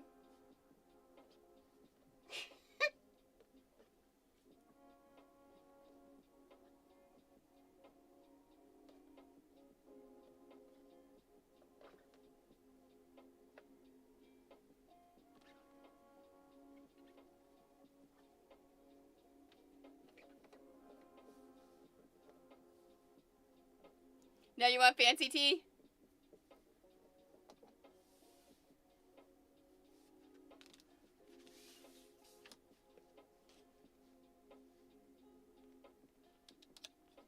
I mean, I have fancy tea I can make, but you're not here. All right. If you want an adventure, I'm going to Chicago for 2 weeks. Going to FFCF at H&H.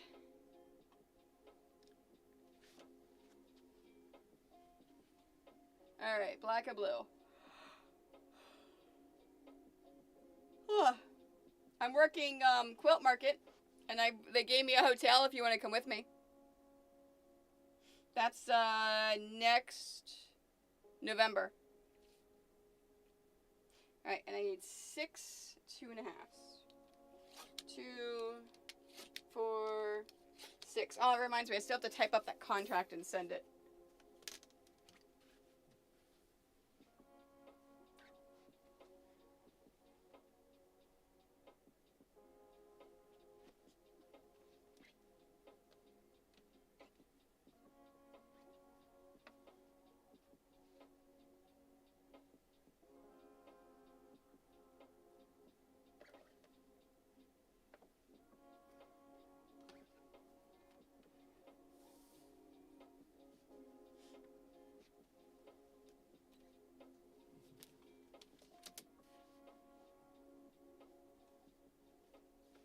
Okay, black and green. 2 and 9. There's 2, 2, 4, 6, 8, 10. All right, everything is cut.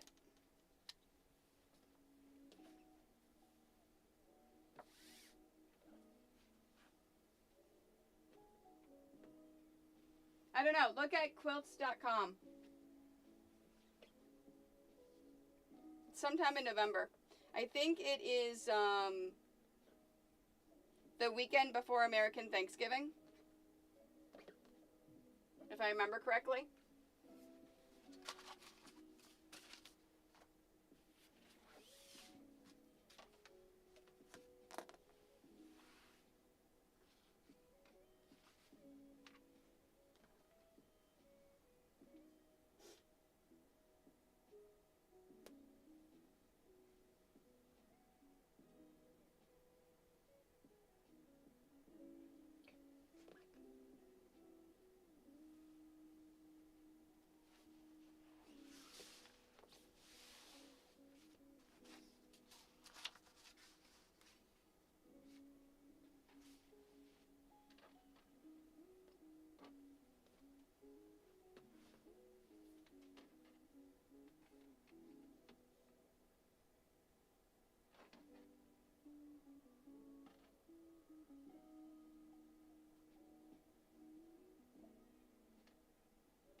Shiro.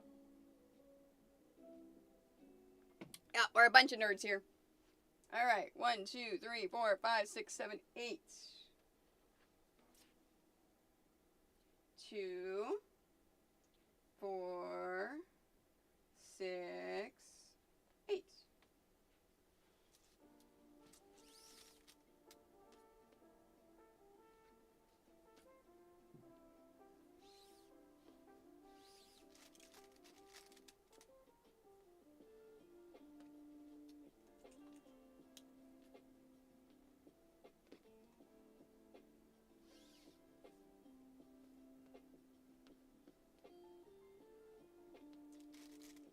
How are you, Shiro?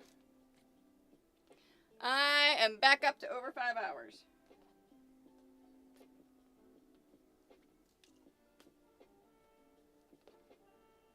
Okay. Oh, I forgot to number them.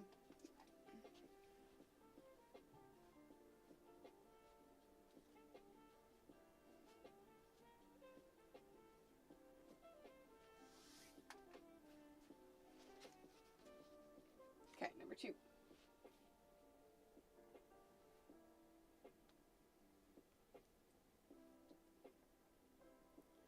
Okay, and then this goes that way towards the green.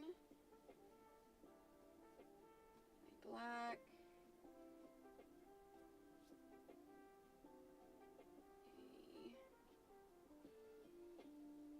Okay, towards the black.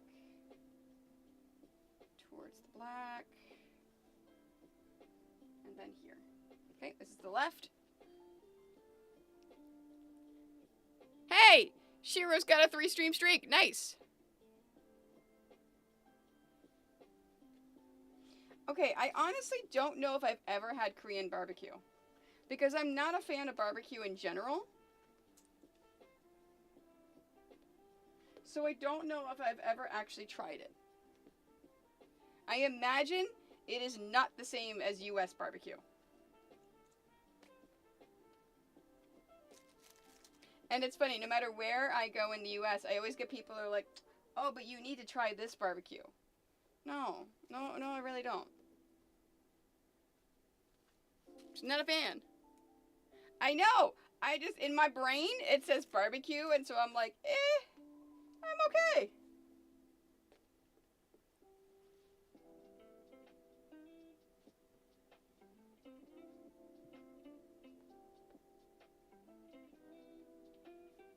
But yeah, especially when I used to go to Memphis all the time, I would get the people that'd be like, hey, you need to try this barbecue.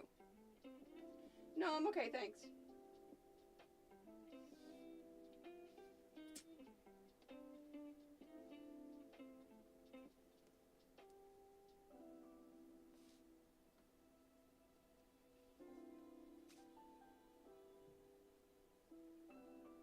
Okay, that's towards the white.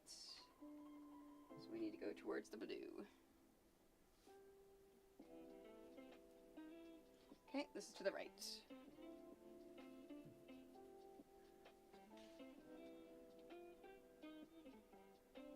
Oh, is it like hot pot? I like hot pot. So it's like hot pot except for instead of the big vat of boiling water and oil, it's a sizzler. Okay. You know what? I will, Shiro, if we ever see each other in person, you can teach me about Korean barbecue. Probably won't be this year. I can't go to TwitchCon this year because I'm working Quilt Market or Quilt Festival. I'm working Quilt Festival.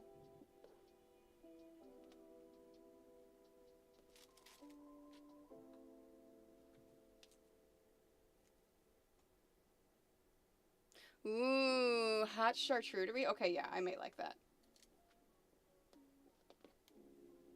The thing is, I've never gone, and it sounds like one of those places I probably need to go with somebody that knows what they're doing. Mike and I went to a hot pot place, and I'd never been to one, and he had never been to one, but I'm like, let's try this. We had a good time. We just asked our server, look, this is our first time we've ever had this. And she said, okay, you want to order this, this, and this. We're like, okay, and it was good.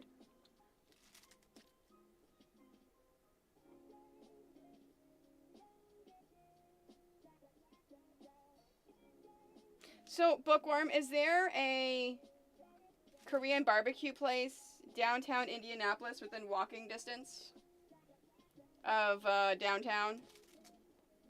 Maybe we can make that, because we used to do our wine nights and they no longer exist. Maybe we can do that on Wednesday night dinner. If there's one downtown.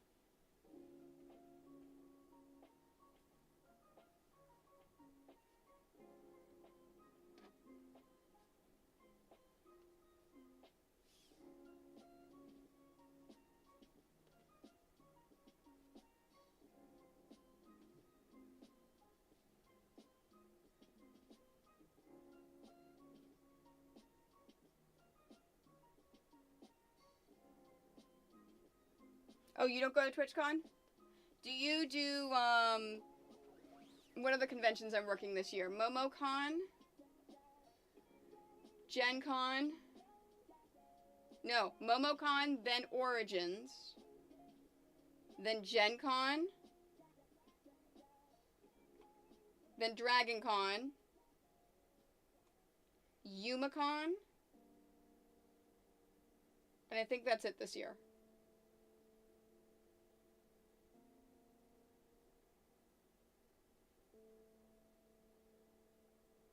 Yeah, we just need walking distance because I don't want to get in the vehicle unless I have to. I mean, I could. We could walk all the way to the vendor lot and then we could drive. You know what? We could drive there. That's true. All right. Malfunct, do you want to do a Korean barbecue Wednesday night of Gen Con?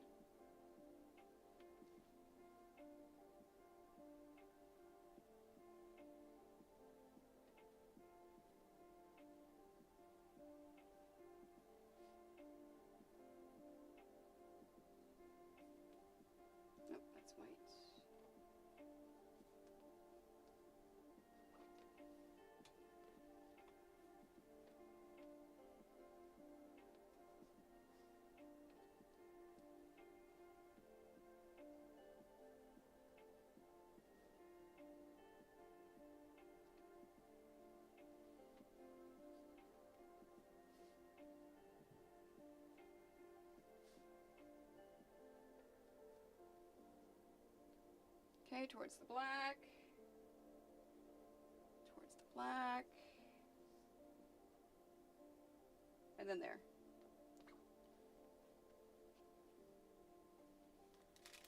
The answer is yes. Okay, yeah, we'll do that then. Yeah, it'll be Wednesday, so it's before the con starts, right? And Minnie and Agnew, if you guys get there early, if you're there Wednesday, you want to join us? Yeah, no, I don't do PopCon or IndieCon. Just Gen Con.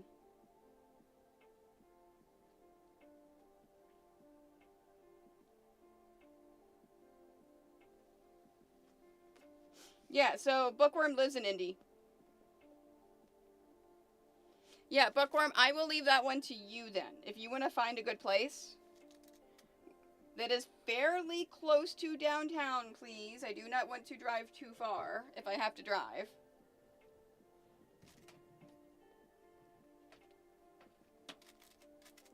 Agnew, do you know where your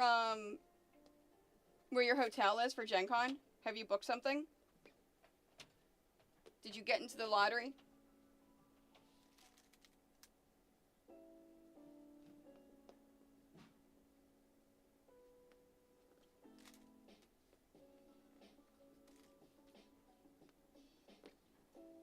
I love Indianapolis. It's one of my favorite cities. I like Chicago too, but man, there's nothing like Indianapolis. It's one of my absolute favorite cities in the US.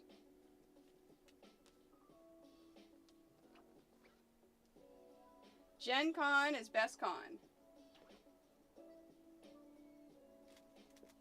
Oh, I forgot. I am...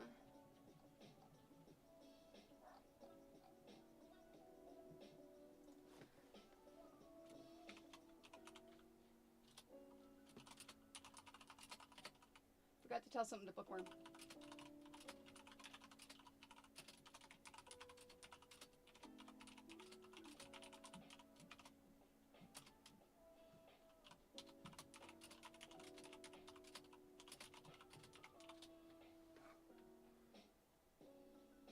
Well, yeah.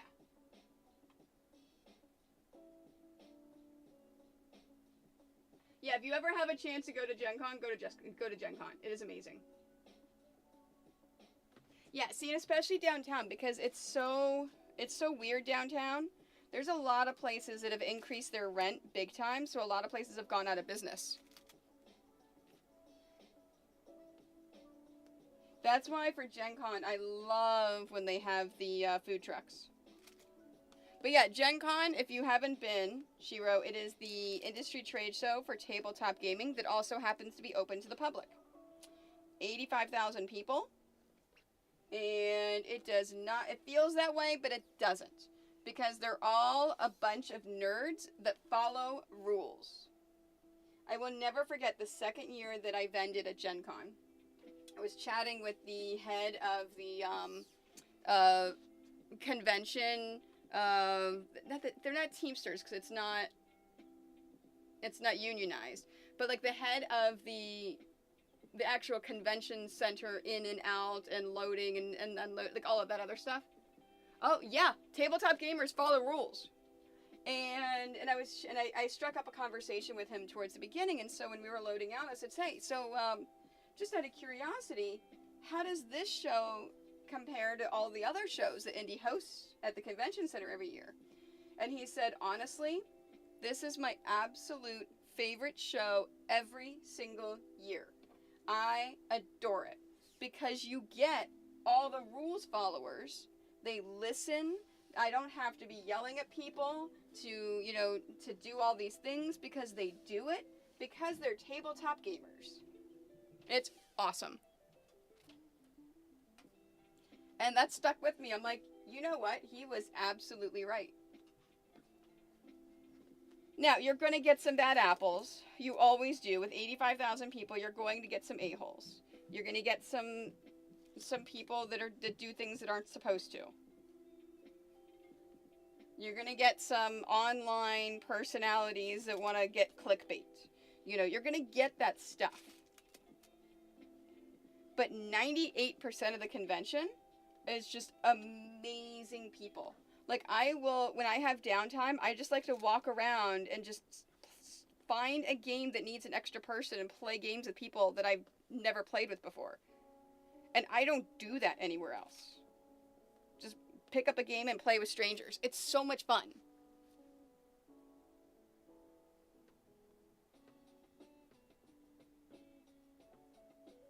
Oh, that's amazing! Nice, Bookworm!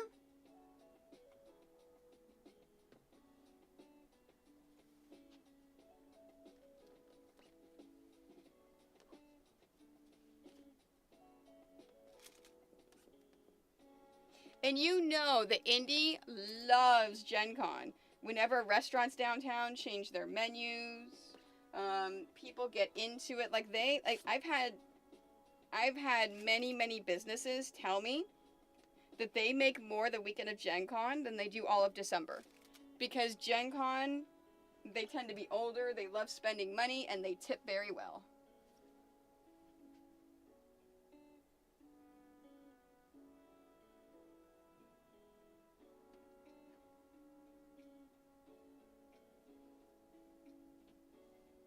Okay, that's towards the black.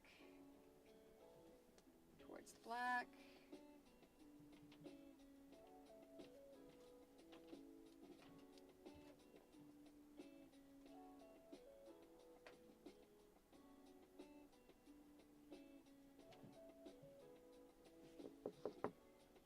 I missed one.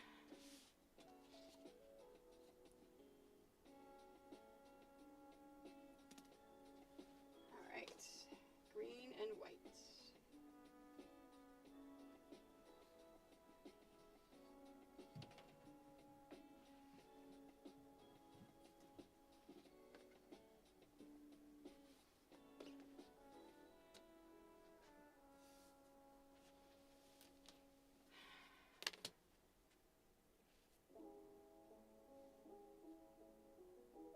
What? Twitch is giving Shiro ads in Spanish? That is hilarious.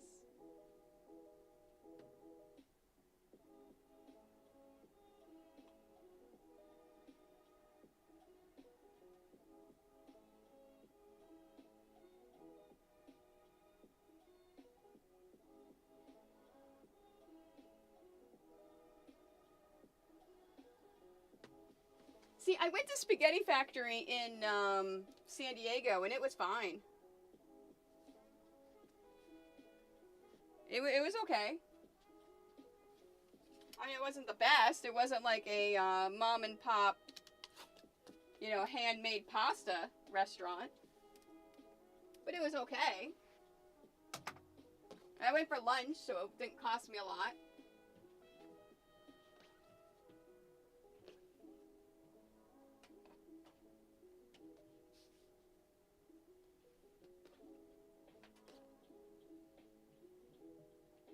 Towards the green, towards the black.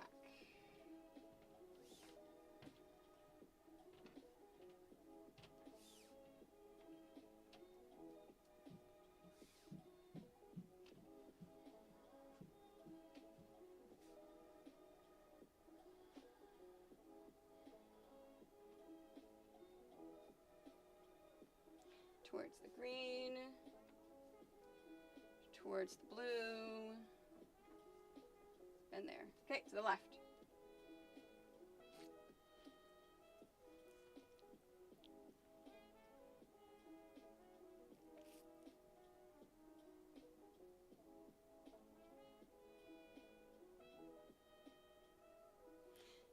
I like Social Cantina, you're right. That was a great place.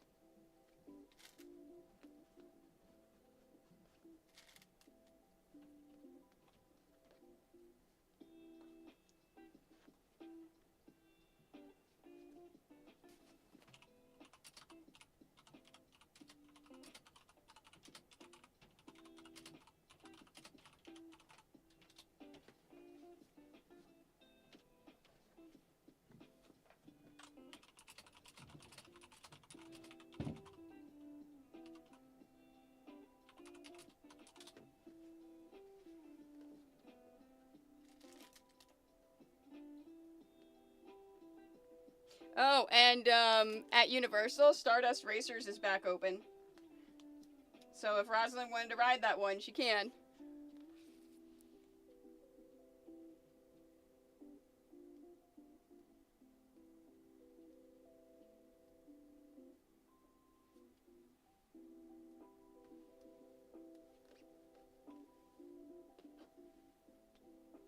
I like Ruth Chris, though, Malfunct. Now, that being said, I have never gone to Ruth Chris without having at least 2 glasses of wine.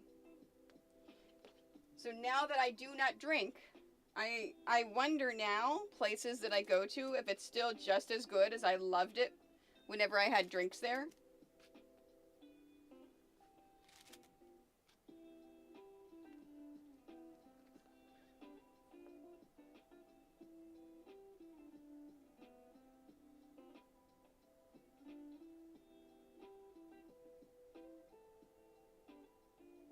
Yeah, no, Ruth Chris is amazing. Like, I've told this story before, but it's been a while.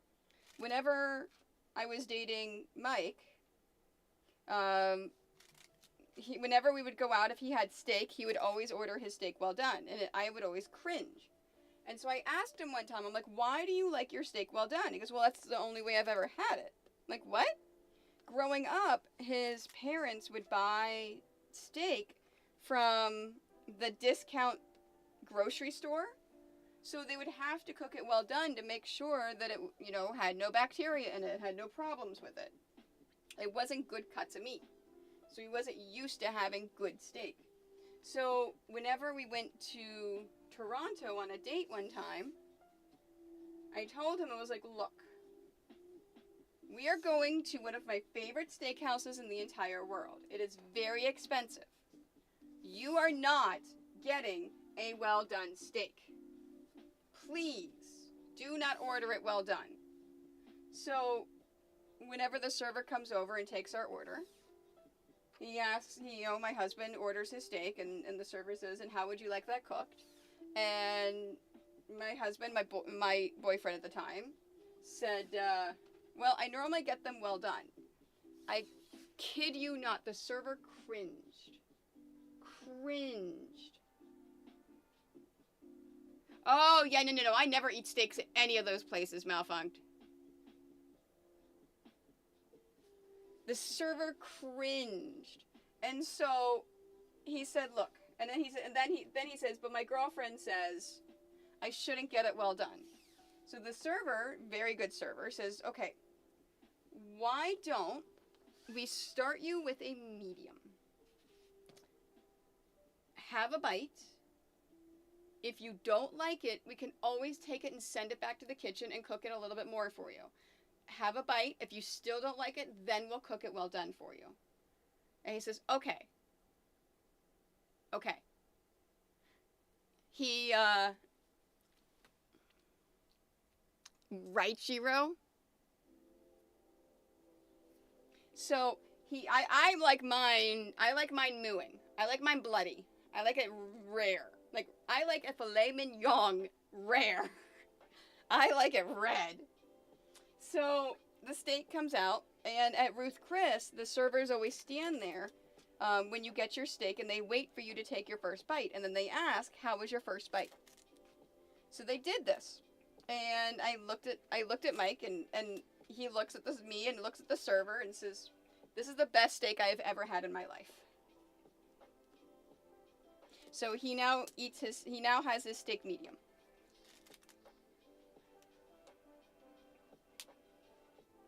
No, pink isn't raw. Mine is almost raw. But I love grilling. Like, I can make a really good steak. And so when I make a steak, so I cook his medium and I cook mine rare.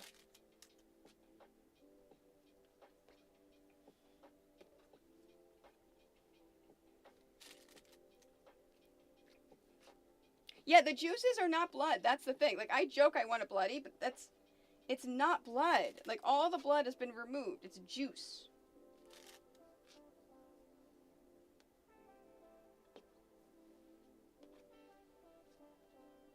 And Ruth Chris's Brussels sprouts are some of the best I have ever had in my life. They are so good. Like, their sides are amazing.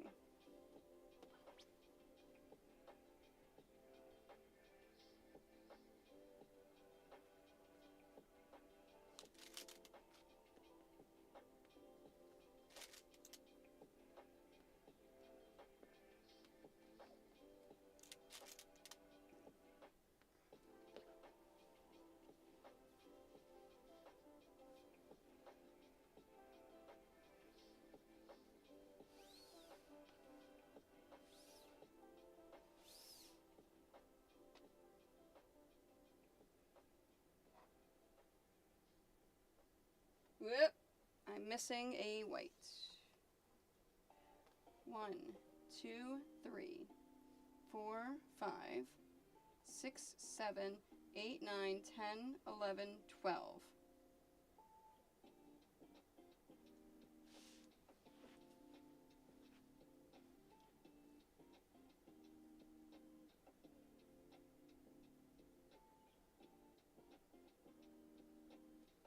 One, 2, 3, 4, 5, 6, 7, 8, 9, 10, 11, 12, 13.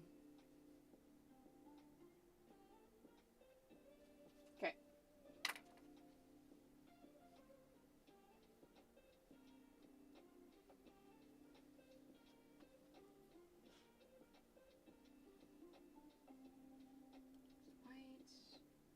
Towards the blue.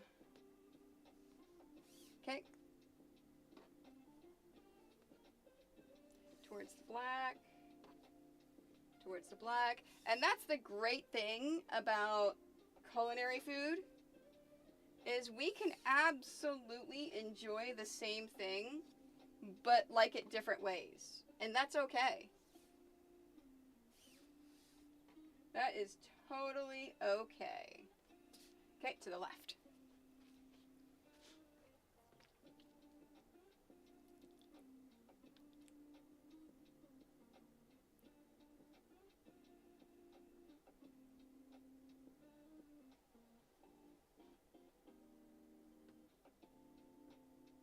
Sapphira, what is 3?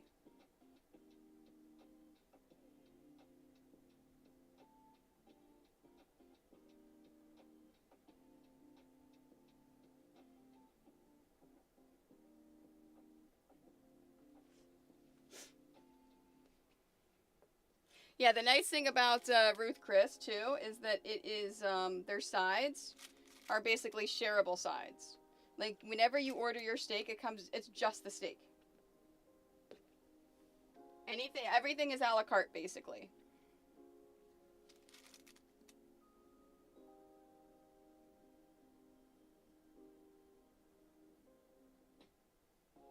I still don't get I was at 5. Remember, there's a delay. And whenever I'm laying things down. Oh. Okay. Counting the black and white. Okay. I get it.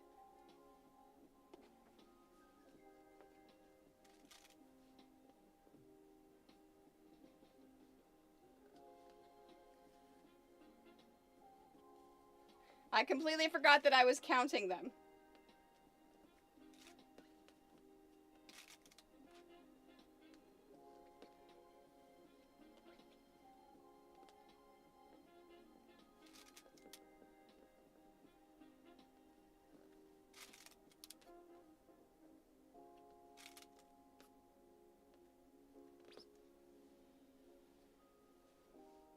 Okay.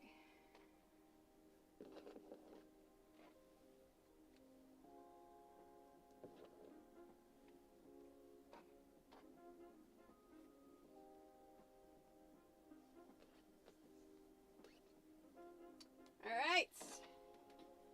Only 2 counting mistakes.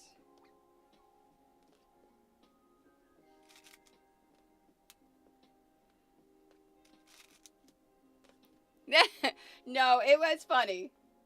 I just didn't get it because of the delay. Because I had already passed that, and my brain couldn't go back and think about it again.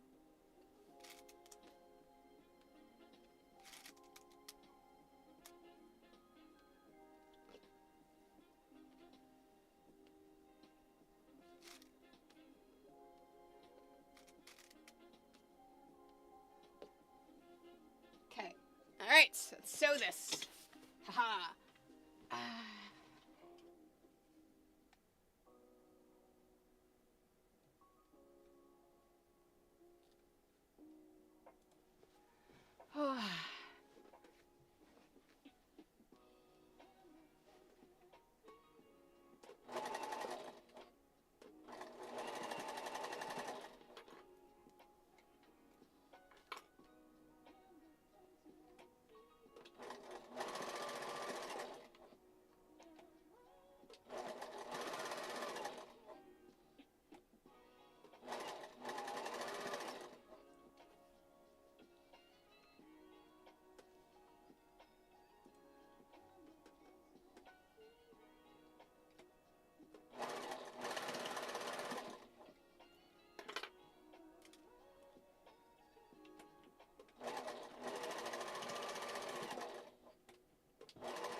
All right, so plan for the stream for the week.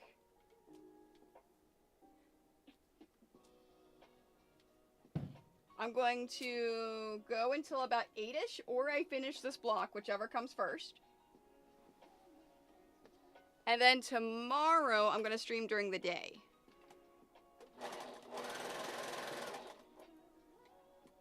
After I finish eating my lunch, I will start streaming. Because tomorrow night is Whiskey's training.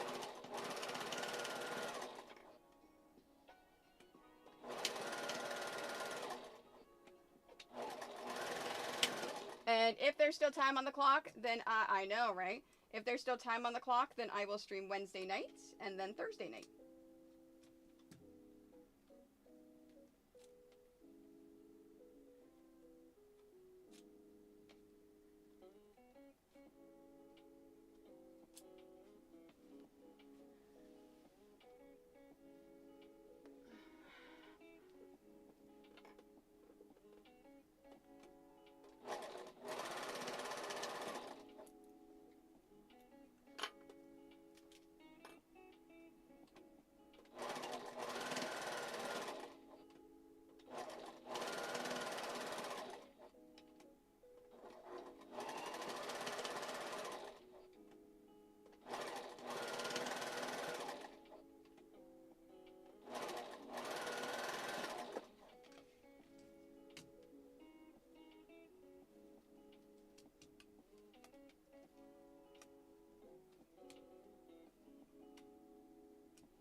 You know what? I like this playlist.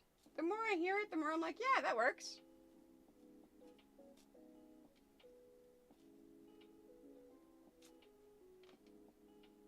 Just nice, soothing, relaxing music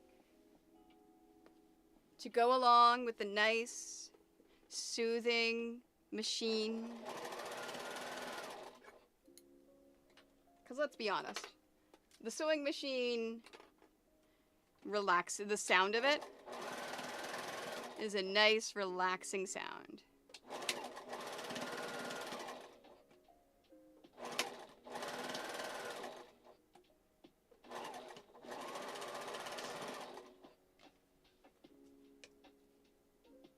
All right, good night, Minnie. I hope you get lots of extra sleep.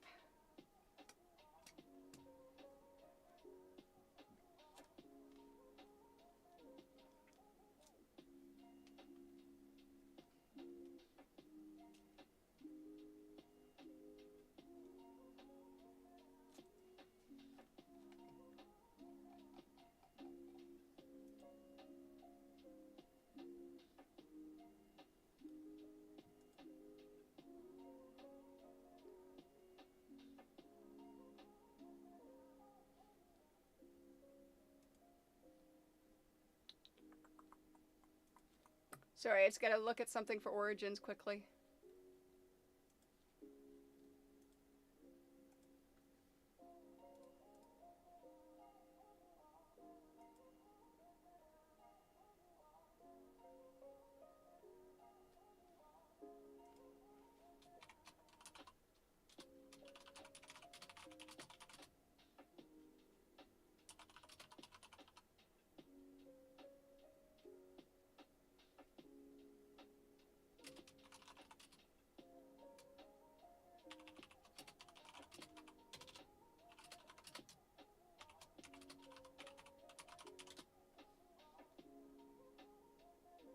Okay.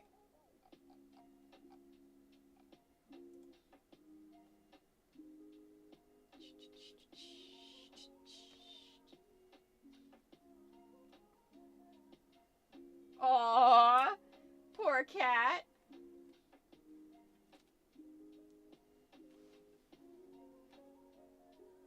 You are the absolute worst mama ever. You take away their stand, and now he can't get to a bug? Oh, so horrible. I can't believe you.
No, I had to respond. So the rescue asked a question of someone that I was chatting with at the rescue event on Saturday. So that's the other thing I had to respond to. See, before, when I streamed only Mondays and Thursdays, I could be like, excuse me, you know you're not getting answers. But with the stream that may never end, when I stream almost every day, I can't do that.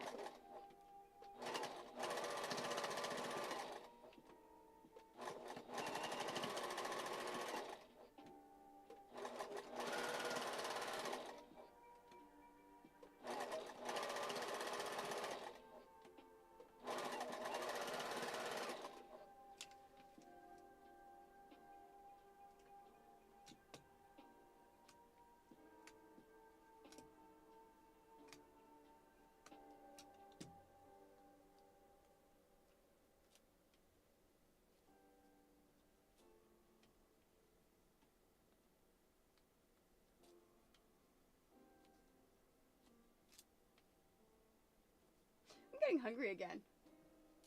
I think I'm gonna have a snack when I finish.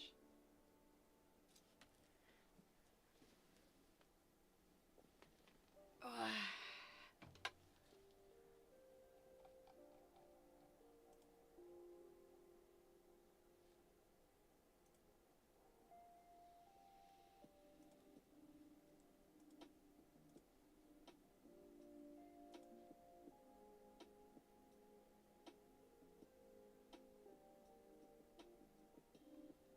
Okay.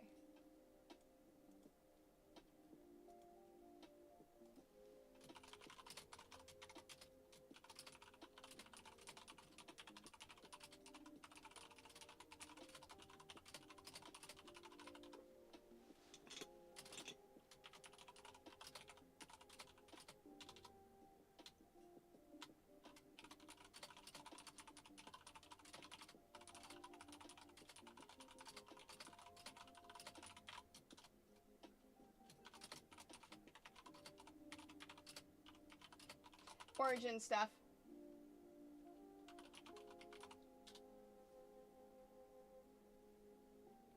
No, you didn't mention you're getting another 3D printer, Malfunk. That's awesome. That's fantastic. What'd you get this time? Mike discovered that the one that he has, it actually isn't that hard to change the nozzles. And he printed something with a smaller nozzle.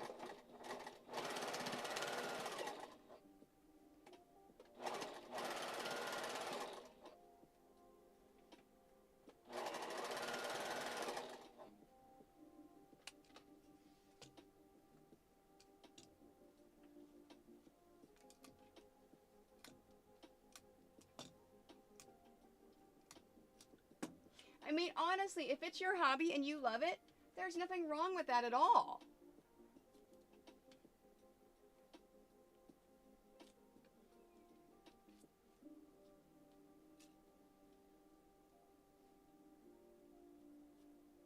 Oh, that's cool. Wait, so you're not going to have any poop? That's really cool.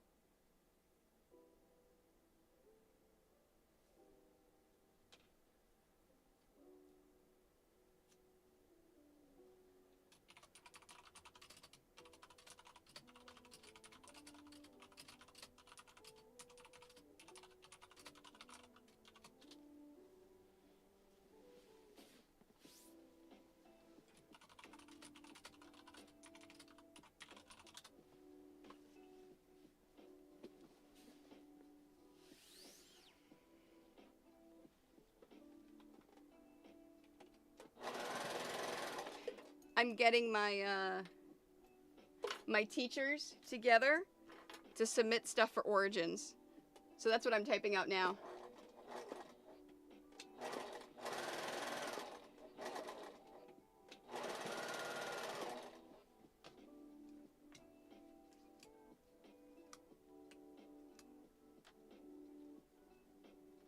Yes, yep, that's exactly what Mike has.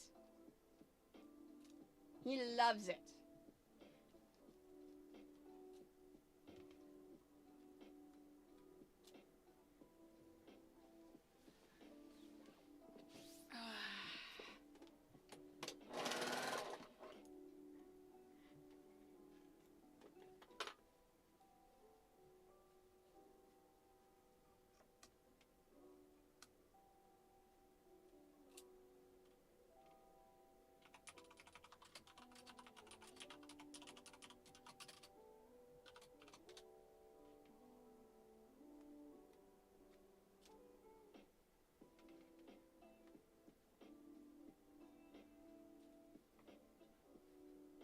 Yeah, no, exactly. Like whenever you mean when he's changing his, nozzles? Yeah, this clips in and out.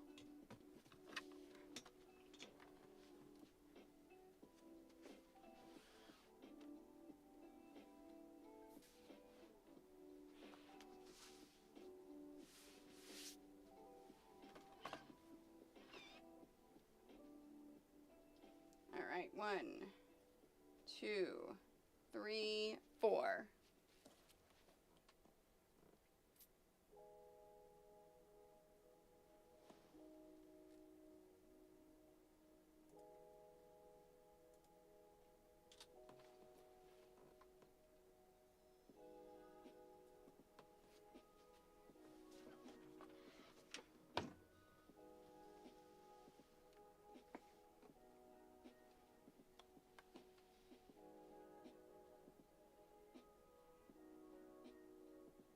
No, it just clips in, so he may have 2. Yeah, his just clips right on in. There's no wires or anything.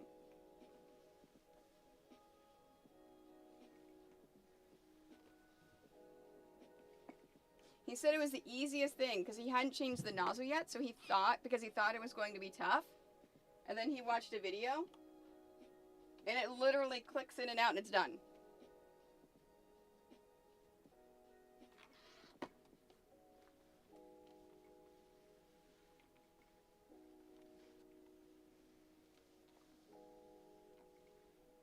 Yeah, I think he got the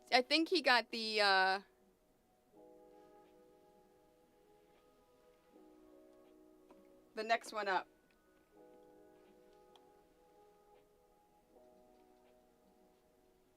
So I think he's got the P2S. I think you're right.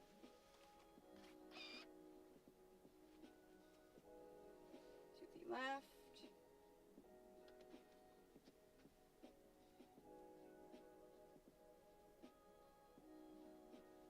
You know what?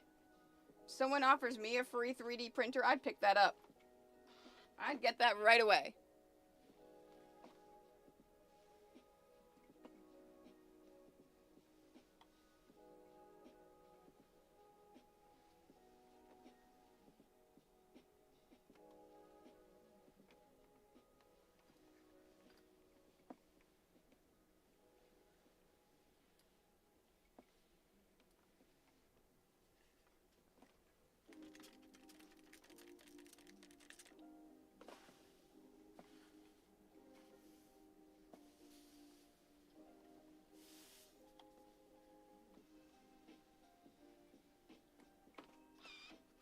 Two, three, four, 5. This is to the right. 1, 2, 3, 4, 5, 6. Oh, yeah.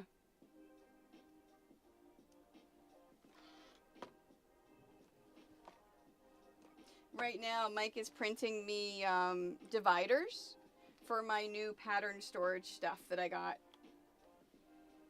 which is going to be really nice.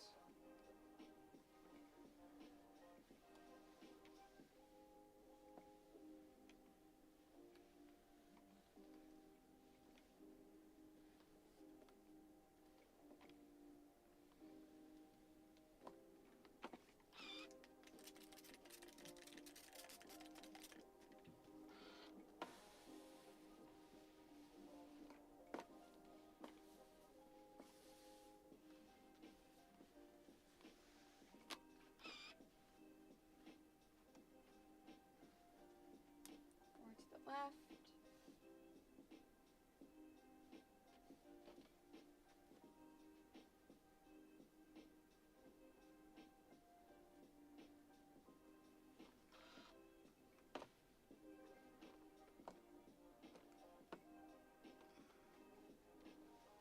Oh, that'd be cool.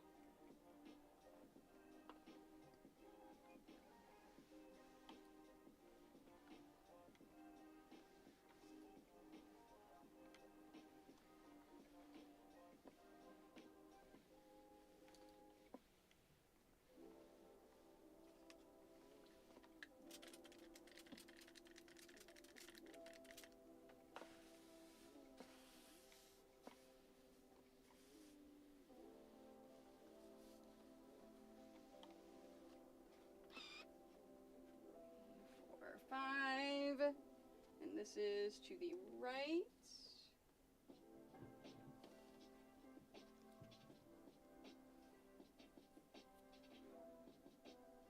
Oh, that's nice, Minnie.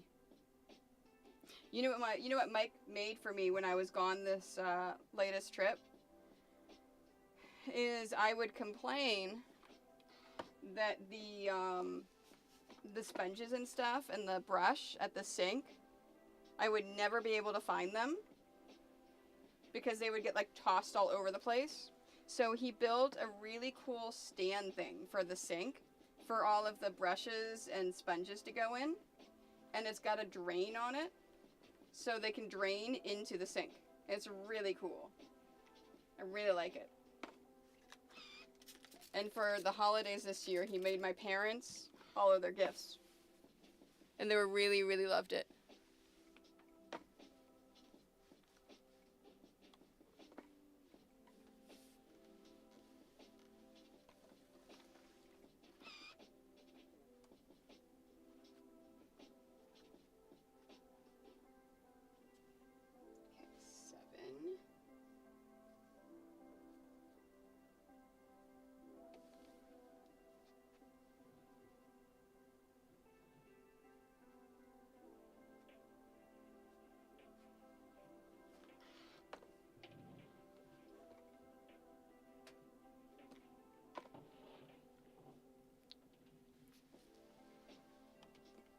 Yeah.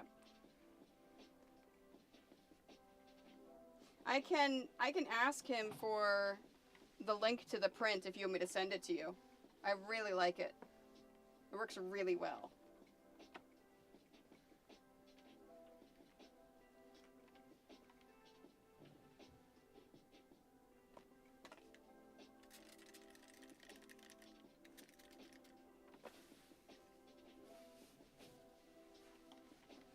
Okay. Do me a favor, shoot me a Discord message to remind me. Because you know how I am after stream. I forget everything. 2, 3, 4, 5, 6. And this is to the right. Nice.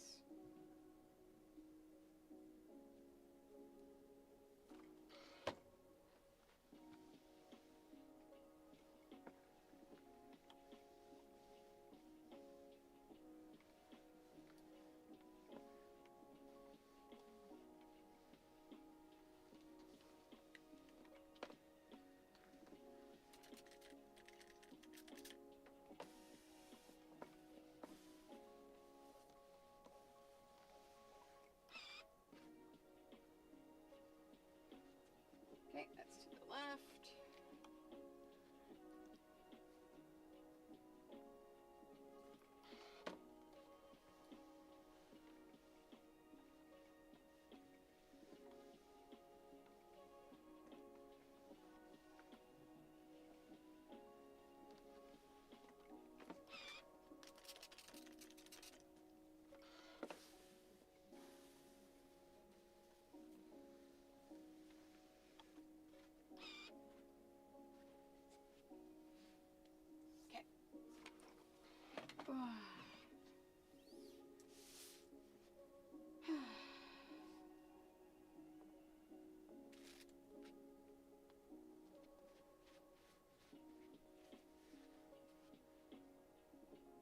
Yeah. What was it? So Mike did his first actual design, and I can't remember what it was that he uploaded.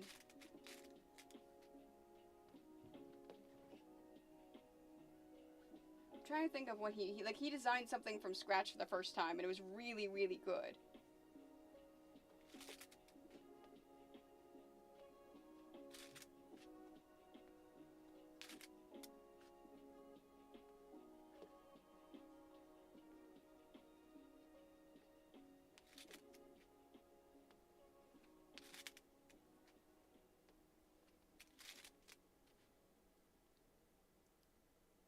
Yes.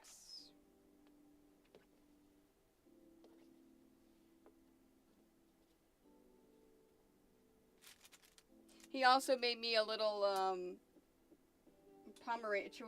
Pomchi bust that looks like Marley.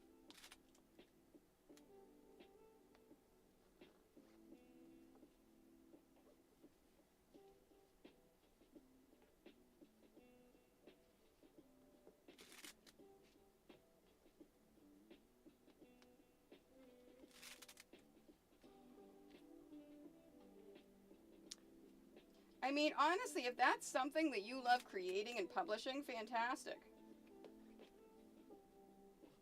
I do like the bamboo system of rewarding people with points. And bamboo likes to keep everything free. So it encourages people to still do it. They don't necessarily get paid, but they get points that they can spend on more bamboo stuff. So it encourages community and encourages even more printing because it's free.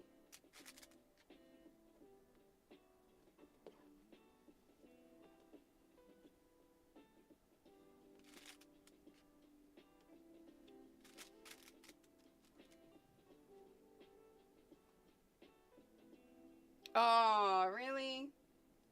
That sucks.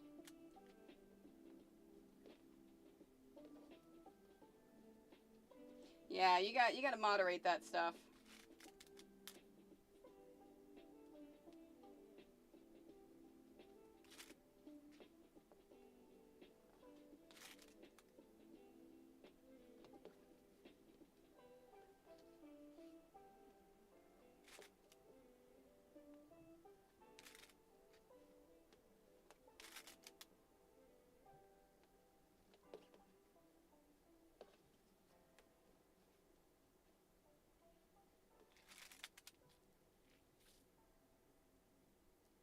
Yeah, you can't do that.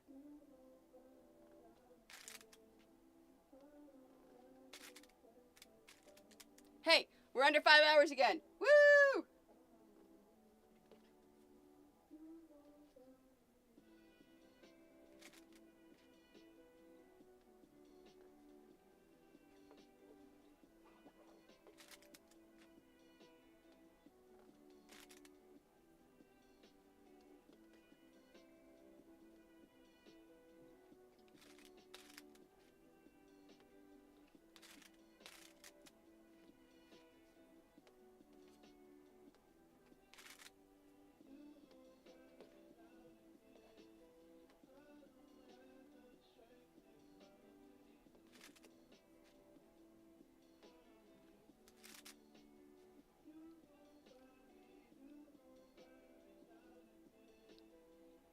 Oh, that's awesome. I'll make sure Mike knows that it's under new ownership.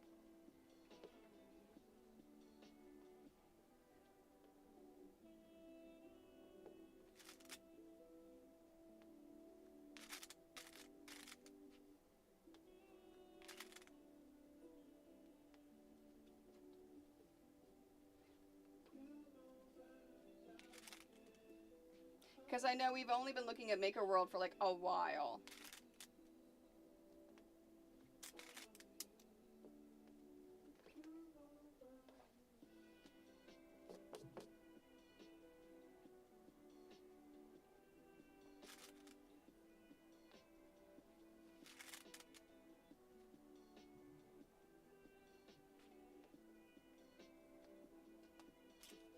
Oh yeah, no, the integration's awesome, which is why we really only look at Maker World stuff. Because it integrates directly into the machine, which is really cool.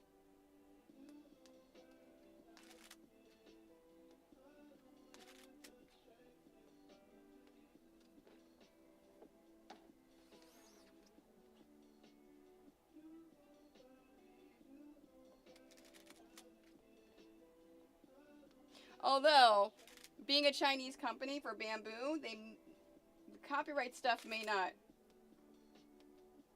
bother them as much, right? So that could be why it's so rampant.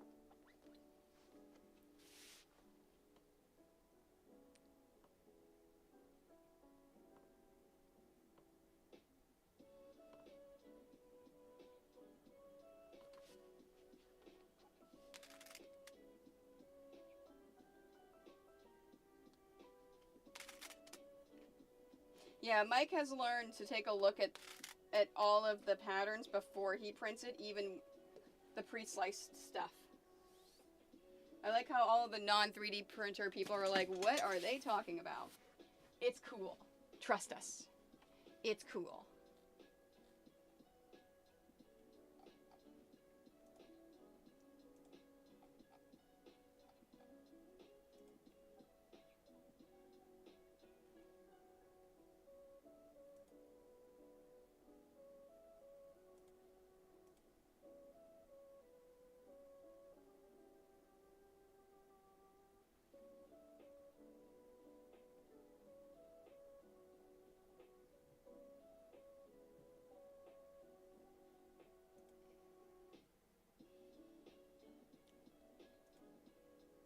Alright, just checking the rescue stuff again. Perfect. Perfect.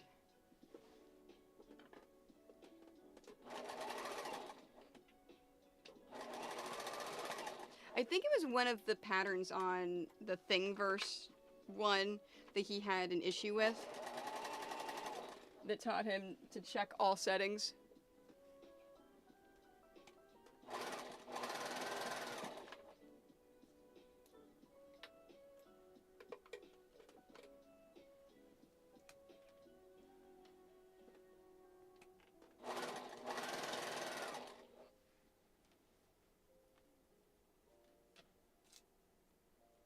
Oh yeah, no, I don't think he's ever actually printed from the phone app. He saves it from the phone app, which then saves it on his computer. And then he brings it up to look at it. Because he adjusts a lot of stuff now. He doesn't just print things like they are anymore.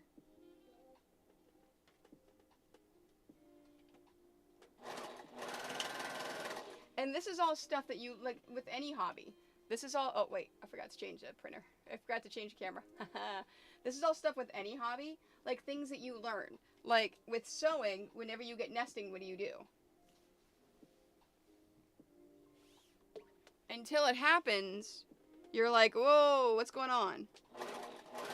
You don't think about it, right? Now I'm thinking about steak though. And I'm thinking after I stream tomorrow, I may run to the store and pick up some steaks and cook steak for dinner tomorrow. If the weather's decent.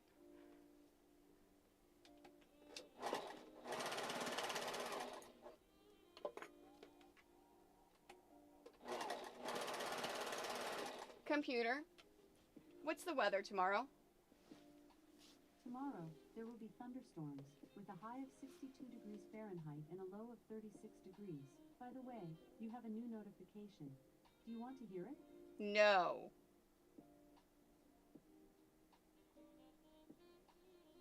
Thunderstorms.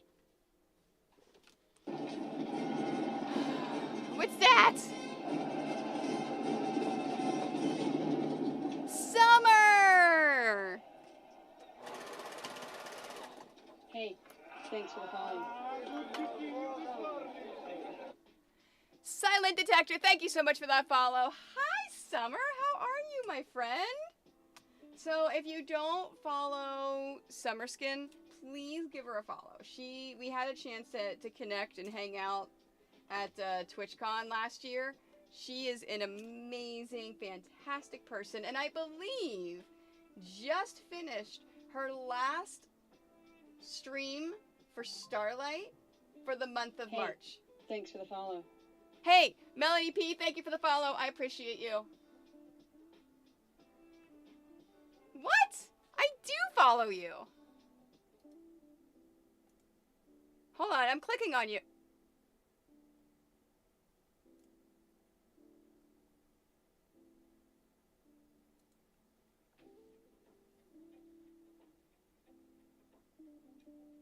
I was lurking in your stream earlier, which is why I know it was your last stream for March. But how have I?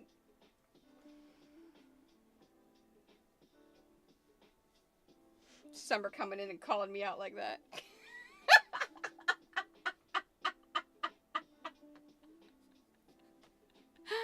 I apparently go in anytime I see it in Starlight, I apparently click over and I've been watching you that way.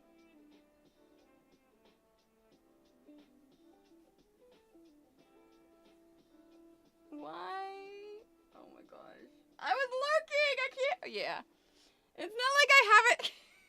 Oh my gosh. Okay, I follow you now. I follow you now. I click the button. I do the thing. Thank you. Summer, thank you so much for bringing your friends in. I super appreciate it. And I would just, yeah.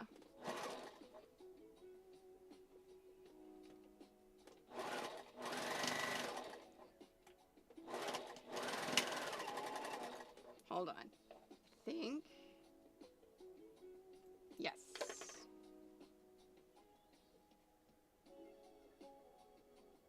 Oh, you know what I did? I messed it up. I messed it up. I totally messed it up and I didn't even, yeah. Yeah, that's okay. That's okay. I'll figure it out. I'll figure it out. I'll iron it and figure it out. Hi. Hi, Raiders. If you haven't seen me before, I'm Toni. I'm a professional quilter. I quilt for a living. In my stream, you get quilting, sewing, animals, chaos, and charity. Right now, we are doing our annual stream that may never end. Every $5.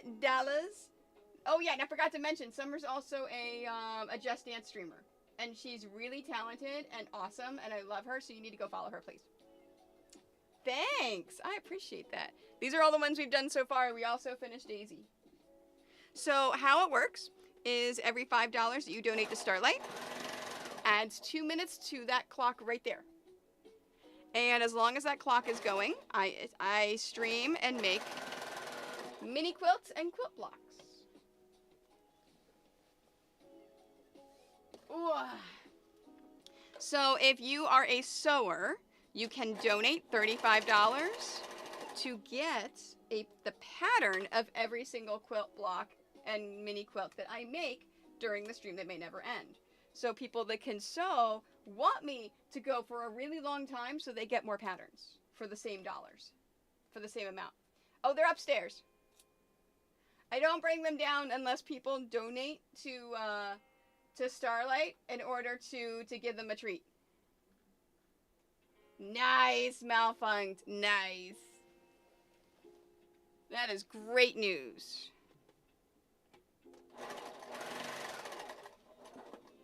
Oh. Oh. And we practice safe sewing here. So we've got, basically I do not go forever. So I sew until I get tired. And then once I'm tired, I then pause the clock. I write this number down, and the next day, that's when I continue. And we are now up to $6,640. And today's day what? It's so long. Day 13, I think. Yeah, it's so long. Yeah, when I had our foster was down here, but she got adopted on Saturday. So I'll bring whiskey down. If somebody donates the $10 to Starlight to give him a treat, then I will go get him unless someone would rather see Paco Taco. I could also bring Alfred down, but Alfred doesn't get treats because he is, he can't have treats. He's on a special diet. I mean, I could give him his food, but yeah. 1, 2, oh.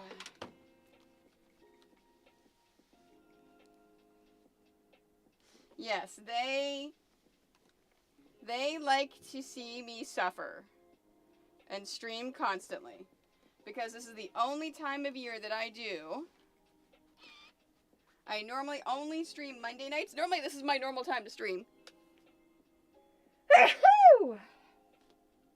I stream Monday nights and Thursday nights, and normally that is it. But with the stream that may never end, I stream almost every day now. So tomorrow will be a daytime stream, whenever I feel like starting. And then I'll stream Wednesday night, and then if there's still time on the clock, I will stream Thursday night. I may take Friday off, Because I gotta take Fridays off now. I gotta take a day off now and then.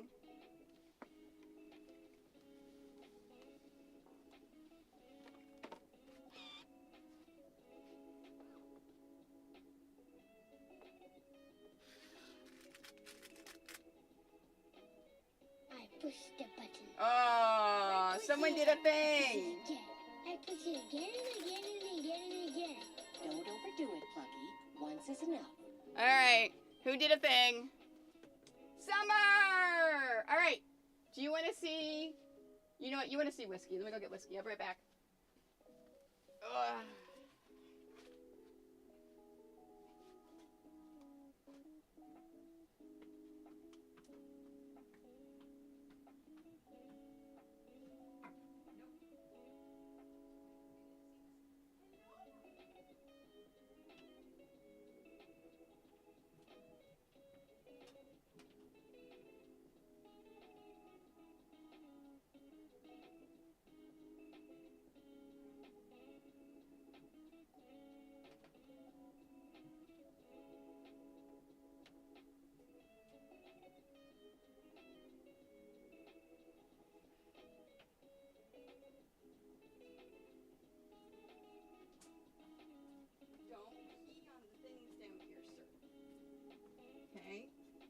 I'm going to put you down. Do not pee on the blankets. Okay? Alright, just for Summer, I got them both. This is Whiskey. He's my baby. And this is Paco Taco, who likes to pee on things. So he's normally not allowed in my studio. Alright. Will someone change to the dog cam, please? Alright, where's the treats? I knew they're here. There's my gum. Where are the... It has been a few days since we've given them the good treats. I can't know where they are.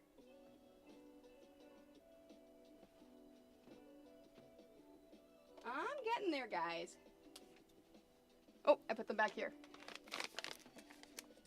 I know, Paco is standing for you. He says he's standing and he's very happy.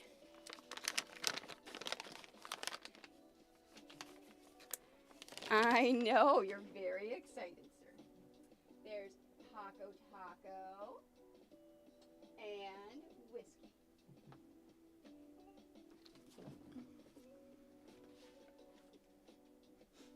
Yes, we have 3 dogs and 3 cats. And I am a foster for the Texas Chihuahua Rescue of Canada. So we get fosters a lot too.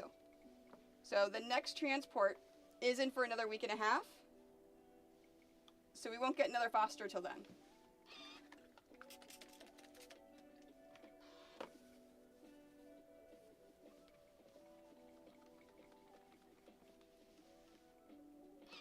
Thank you, Summer, so much for donating $10 to Starlight. Oh wait, hold on. I forgot to push the clock to do your time. Ready? Here is, oh, let me click on it so I can see it going up. All right, there is $10, so that is 2 button pushes. 1, 2. There you go. You got 2 button pushes. Hey, Zaranya, how are you? Okay, this is to the right.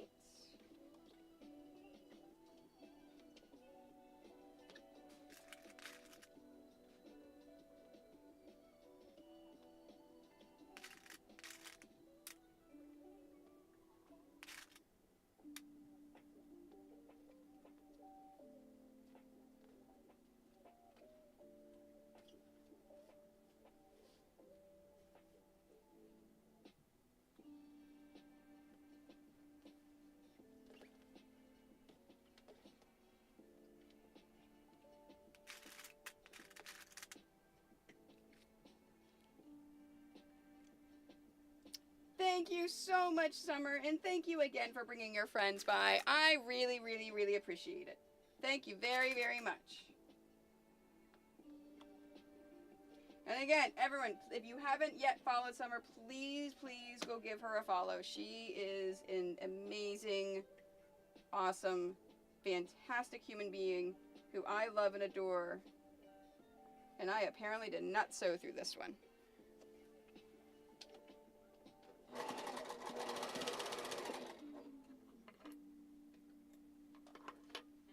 Are you a very good boy, Mr. Whiskey? So Whiskey's full name is Mr. Whiskey Tango Foxtrot.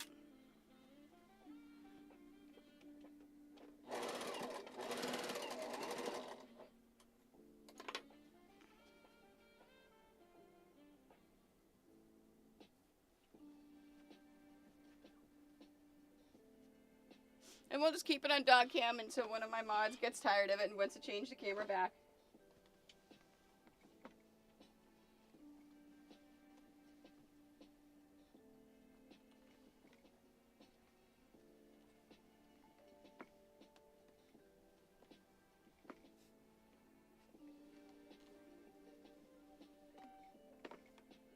Okay.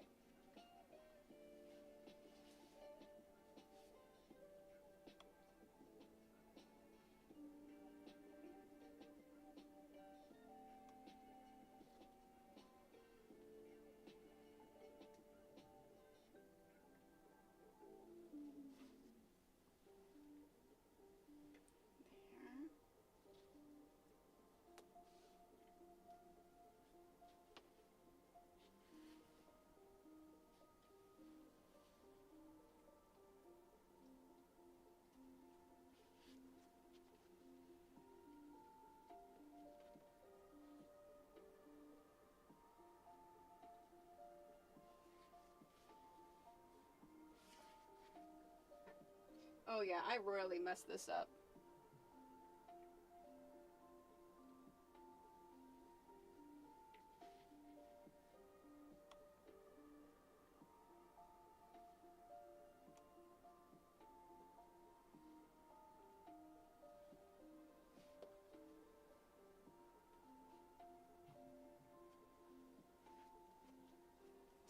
I apparently was not paying attention, and I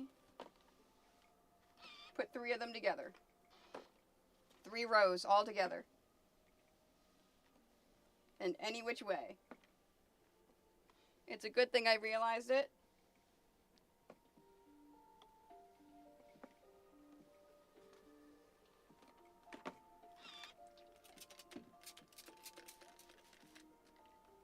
And I can't apologize about the ad because we're in the middle of the ad. So the only people that see the ads can't hear me. Okay.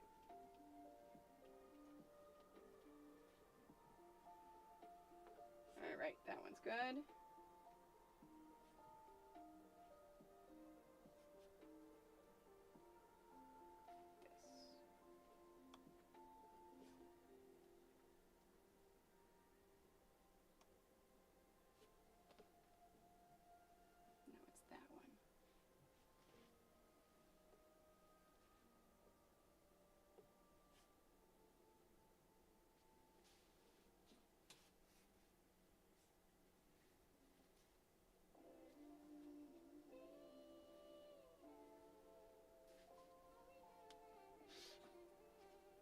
There we go. All right, back on track. I am back on track. Hi. Yes, Summer came in and donated $10, so it made me go upstairs and get the dogs. And apparently we are living on dog cam until a mod decides they want to switch it back to mat cam.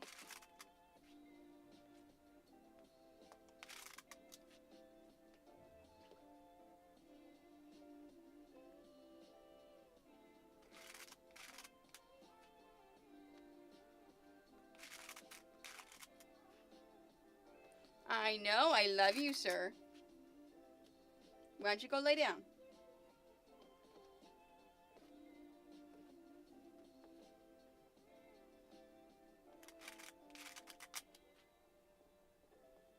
Why don't you, don't pee on anything, but go lay down, please. He's like, no, Mom. I want to be cute so they give me more.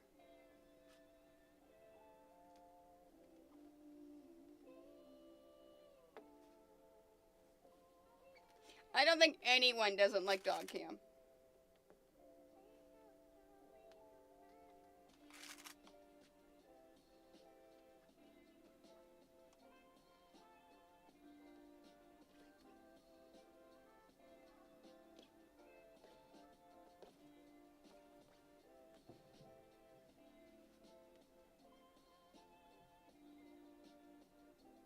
And even though you can't see it, I am still working through on this block.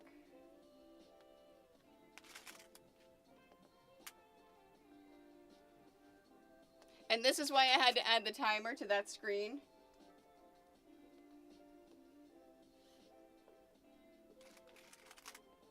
And yes, my mods have the ability to change my cameras.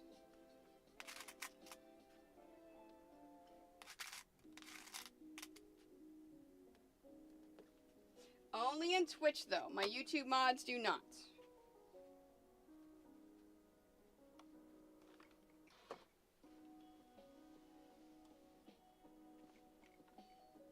Hi.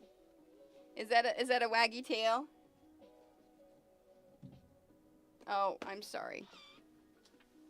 Is this what you want, Mr. Whiskey? Here you go. There's one in here that you can have, baby. There's a Benny bone somewhere. Here, look. Here's a Benny bone. Do you want the Benny bone?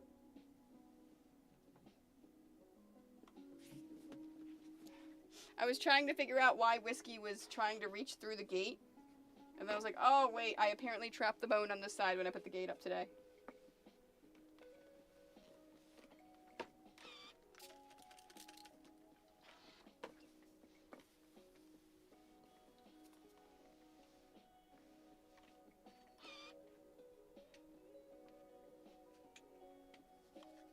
Okay, 1, 2, 3, 4, 5, 6, 7 to the right.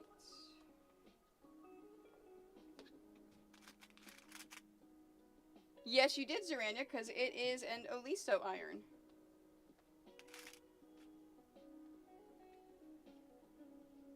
You've played with those.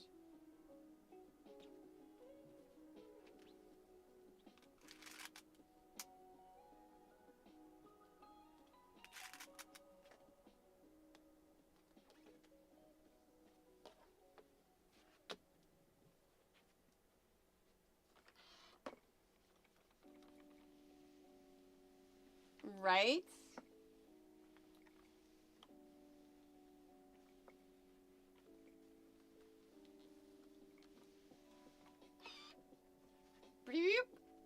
All right, and this is going to the left.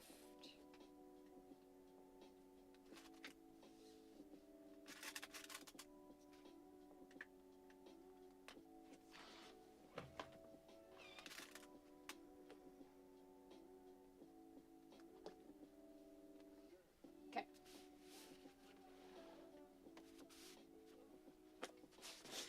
Oh.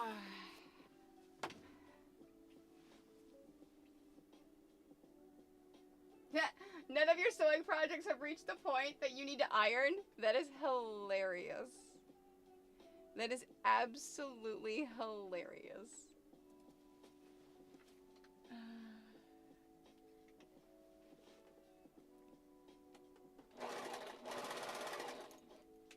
Look at Paco trying to be cute in the hopes that someone donates to give him another treat.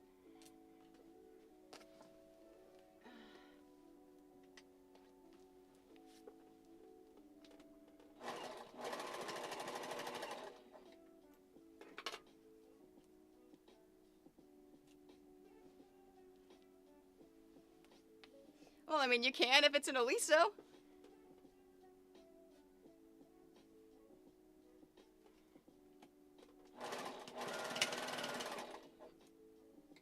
It always weirds me out whenever a quilt show or an event has Oliso irons and they insist on having them being stood up, and I'm like, no, please don't do that. What are you doing? You lay them flat.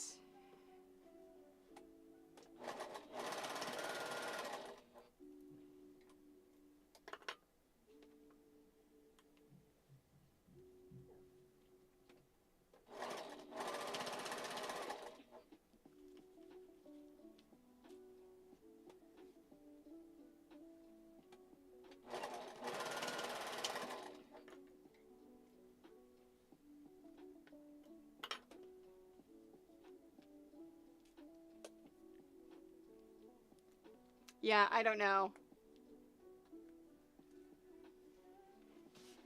I saw that. I was like, these are alisos. They need to stay flat. They don't go up. And they're like, no, any irons need to go up. I'm like, okay.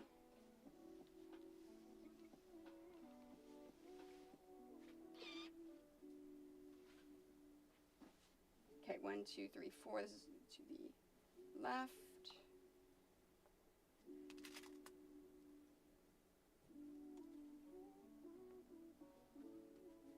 See, and this is why I don't bring them down for the entire stream much anymore. Because see, they're like, can we go upstairs now? Can we go upstairs now?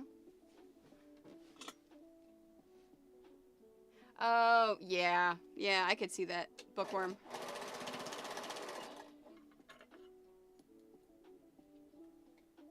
I could absolutely see that.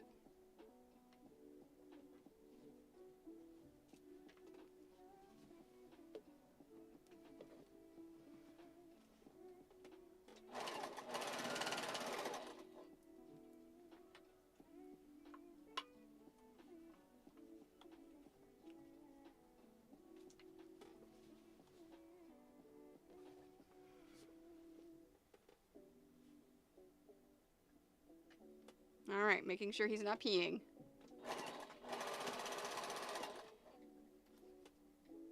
Because the digging is what he did the last time. Before he peed all over it. And I yelled at him.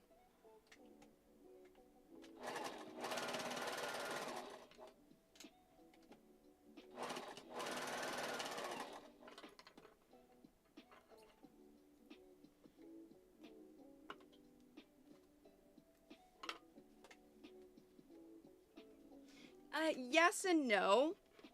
It is, there's potential damage to the gears. So with the old irons, you actually had a switch right here that you could turn the feet off and on. But with these newer irons, you can't do that. So if the gears continue to go in and out for no reason, then something could happen and they could get stuck. So you could possibly damage them.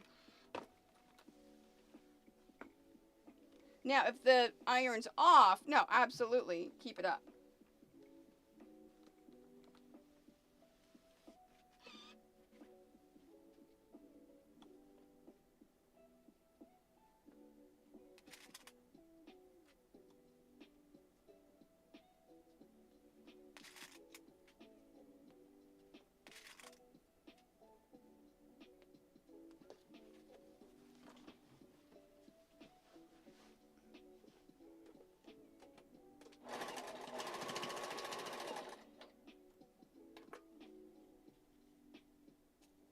I mean, they even talk about it in the owner's manual about the please keep your iron in the down position.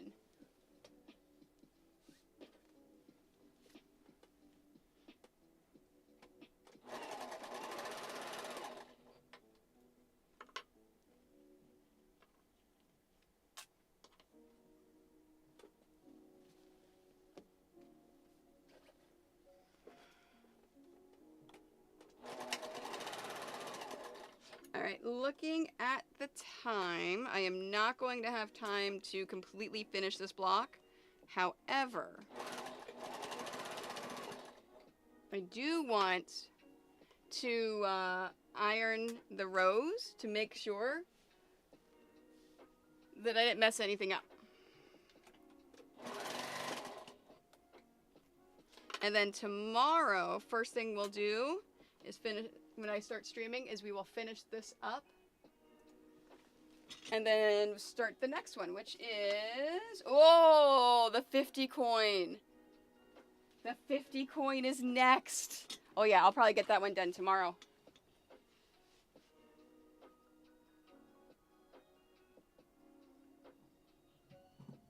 Yes, yeah, that's it, Durania. Yep. And you're right, it is the way that the gears bent. You're absolutely right.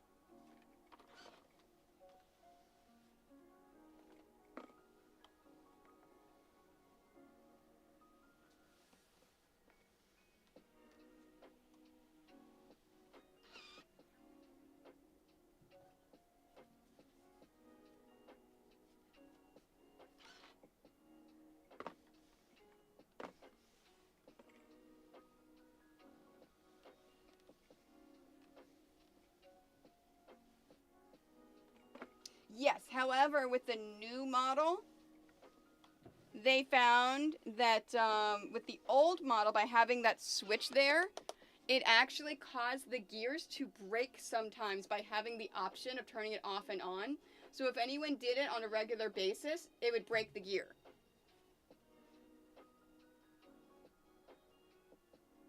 And then it wouldn't go up and down anymore.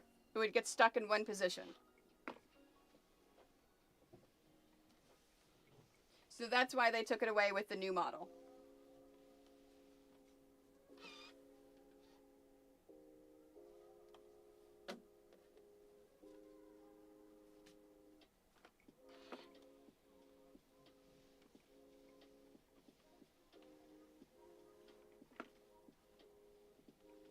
Whiskey, did you take both of the Chewies so that Paco can't have one? He goes, of course I did, Mom.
All right. That's it. All right, that looks good to me.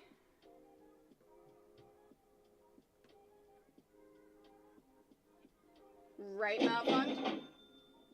Oh, Zorannia would like to give you treats. Paco is standing for you. He says, okay, I will do this.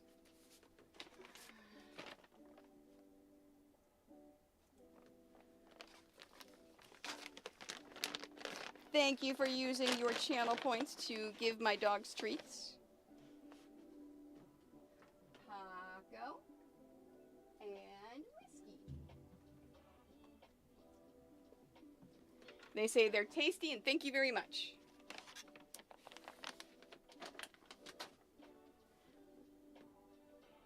All right, there it is. There's the cracking egg.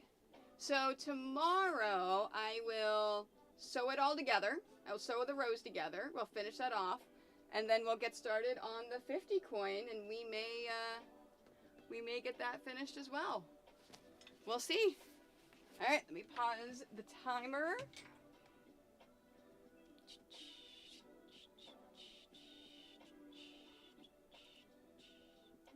All right, and let's go here. All right, so today is 3:30. And we are at 6650.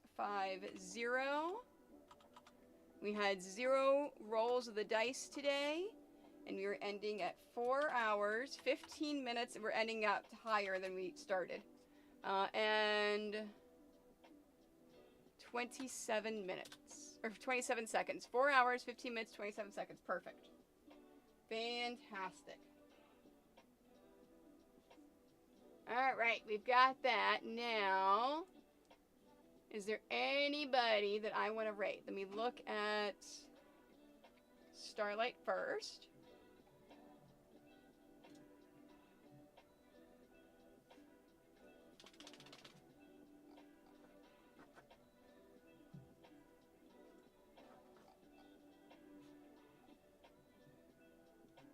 You know what? Siva's Rockstar is doing his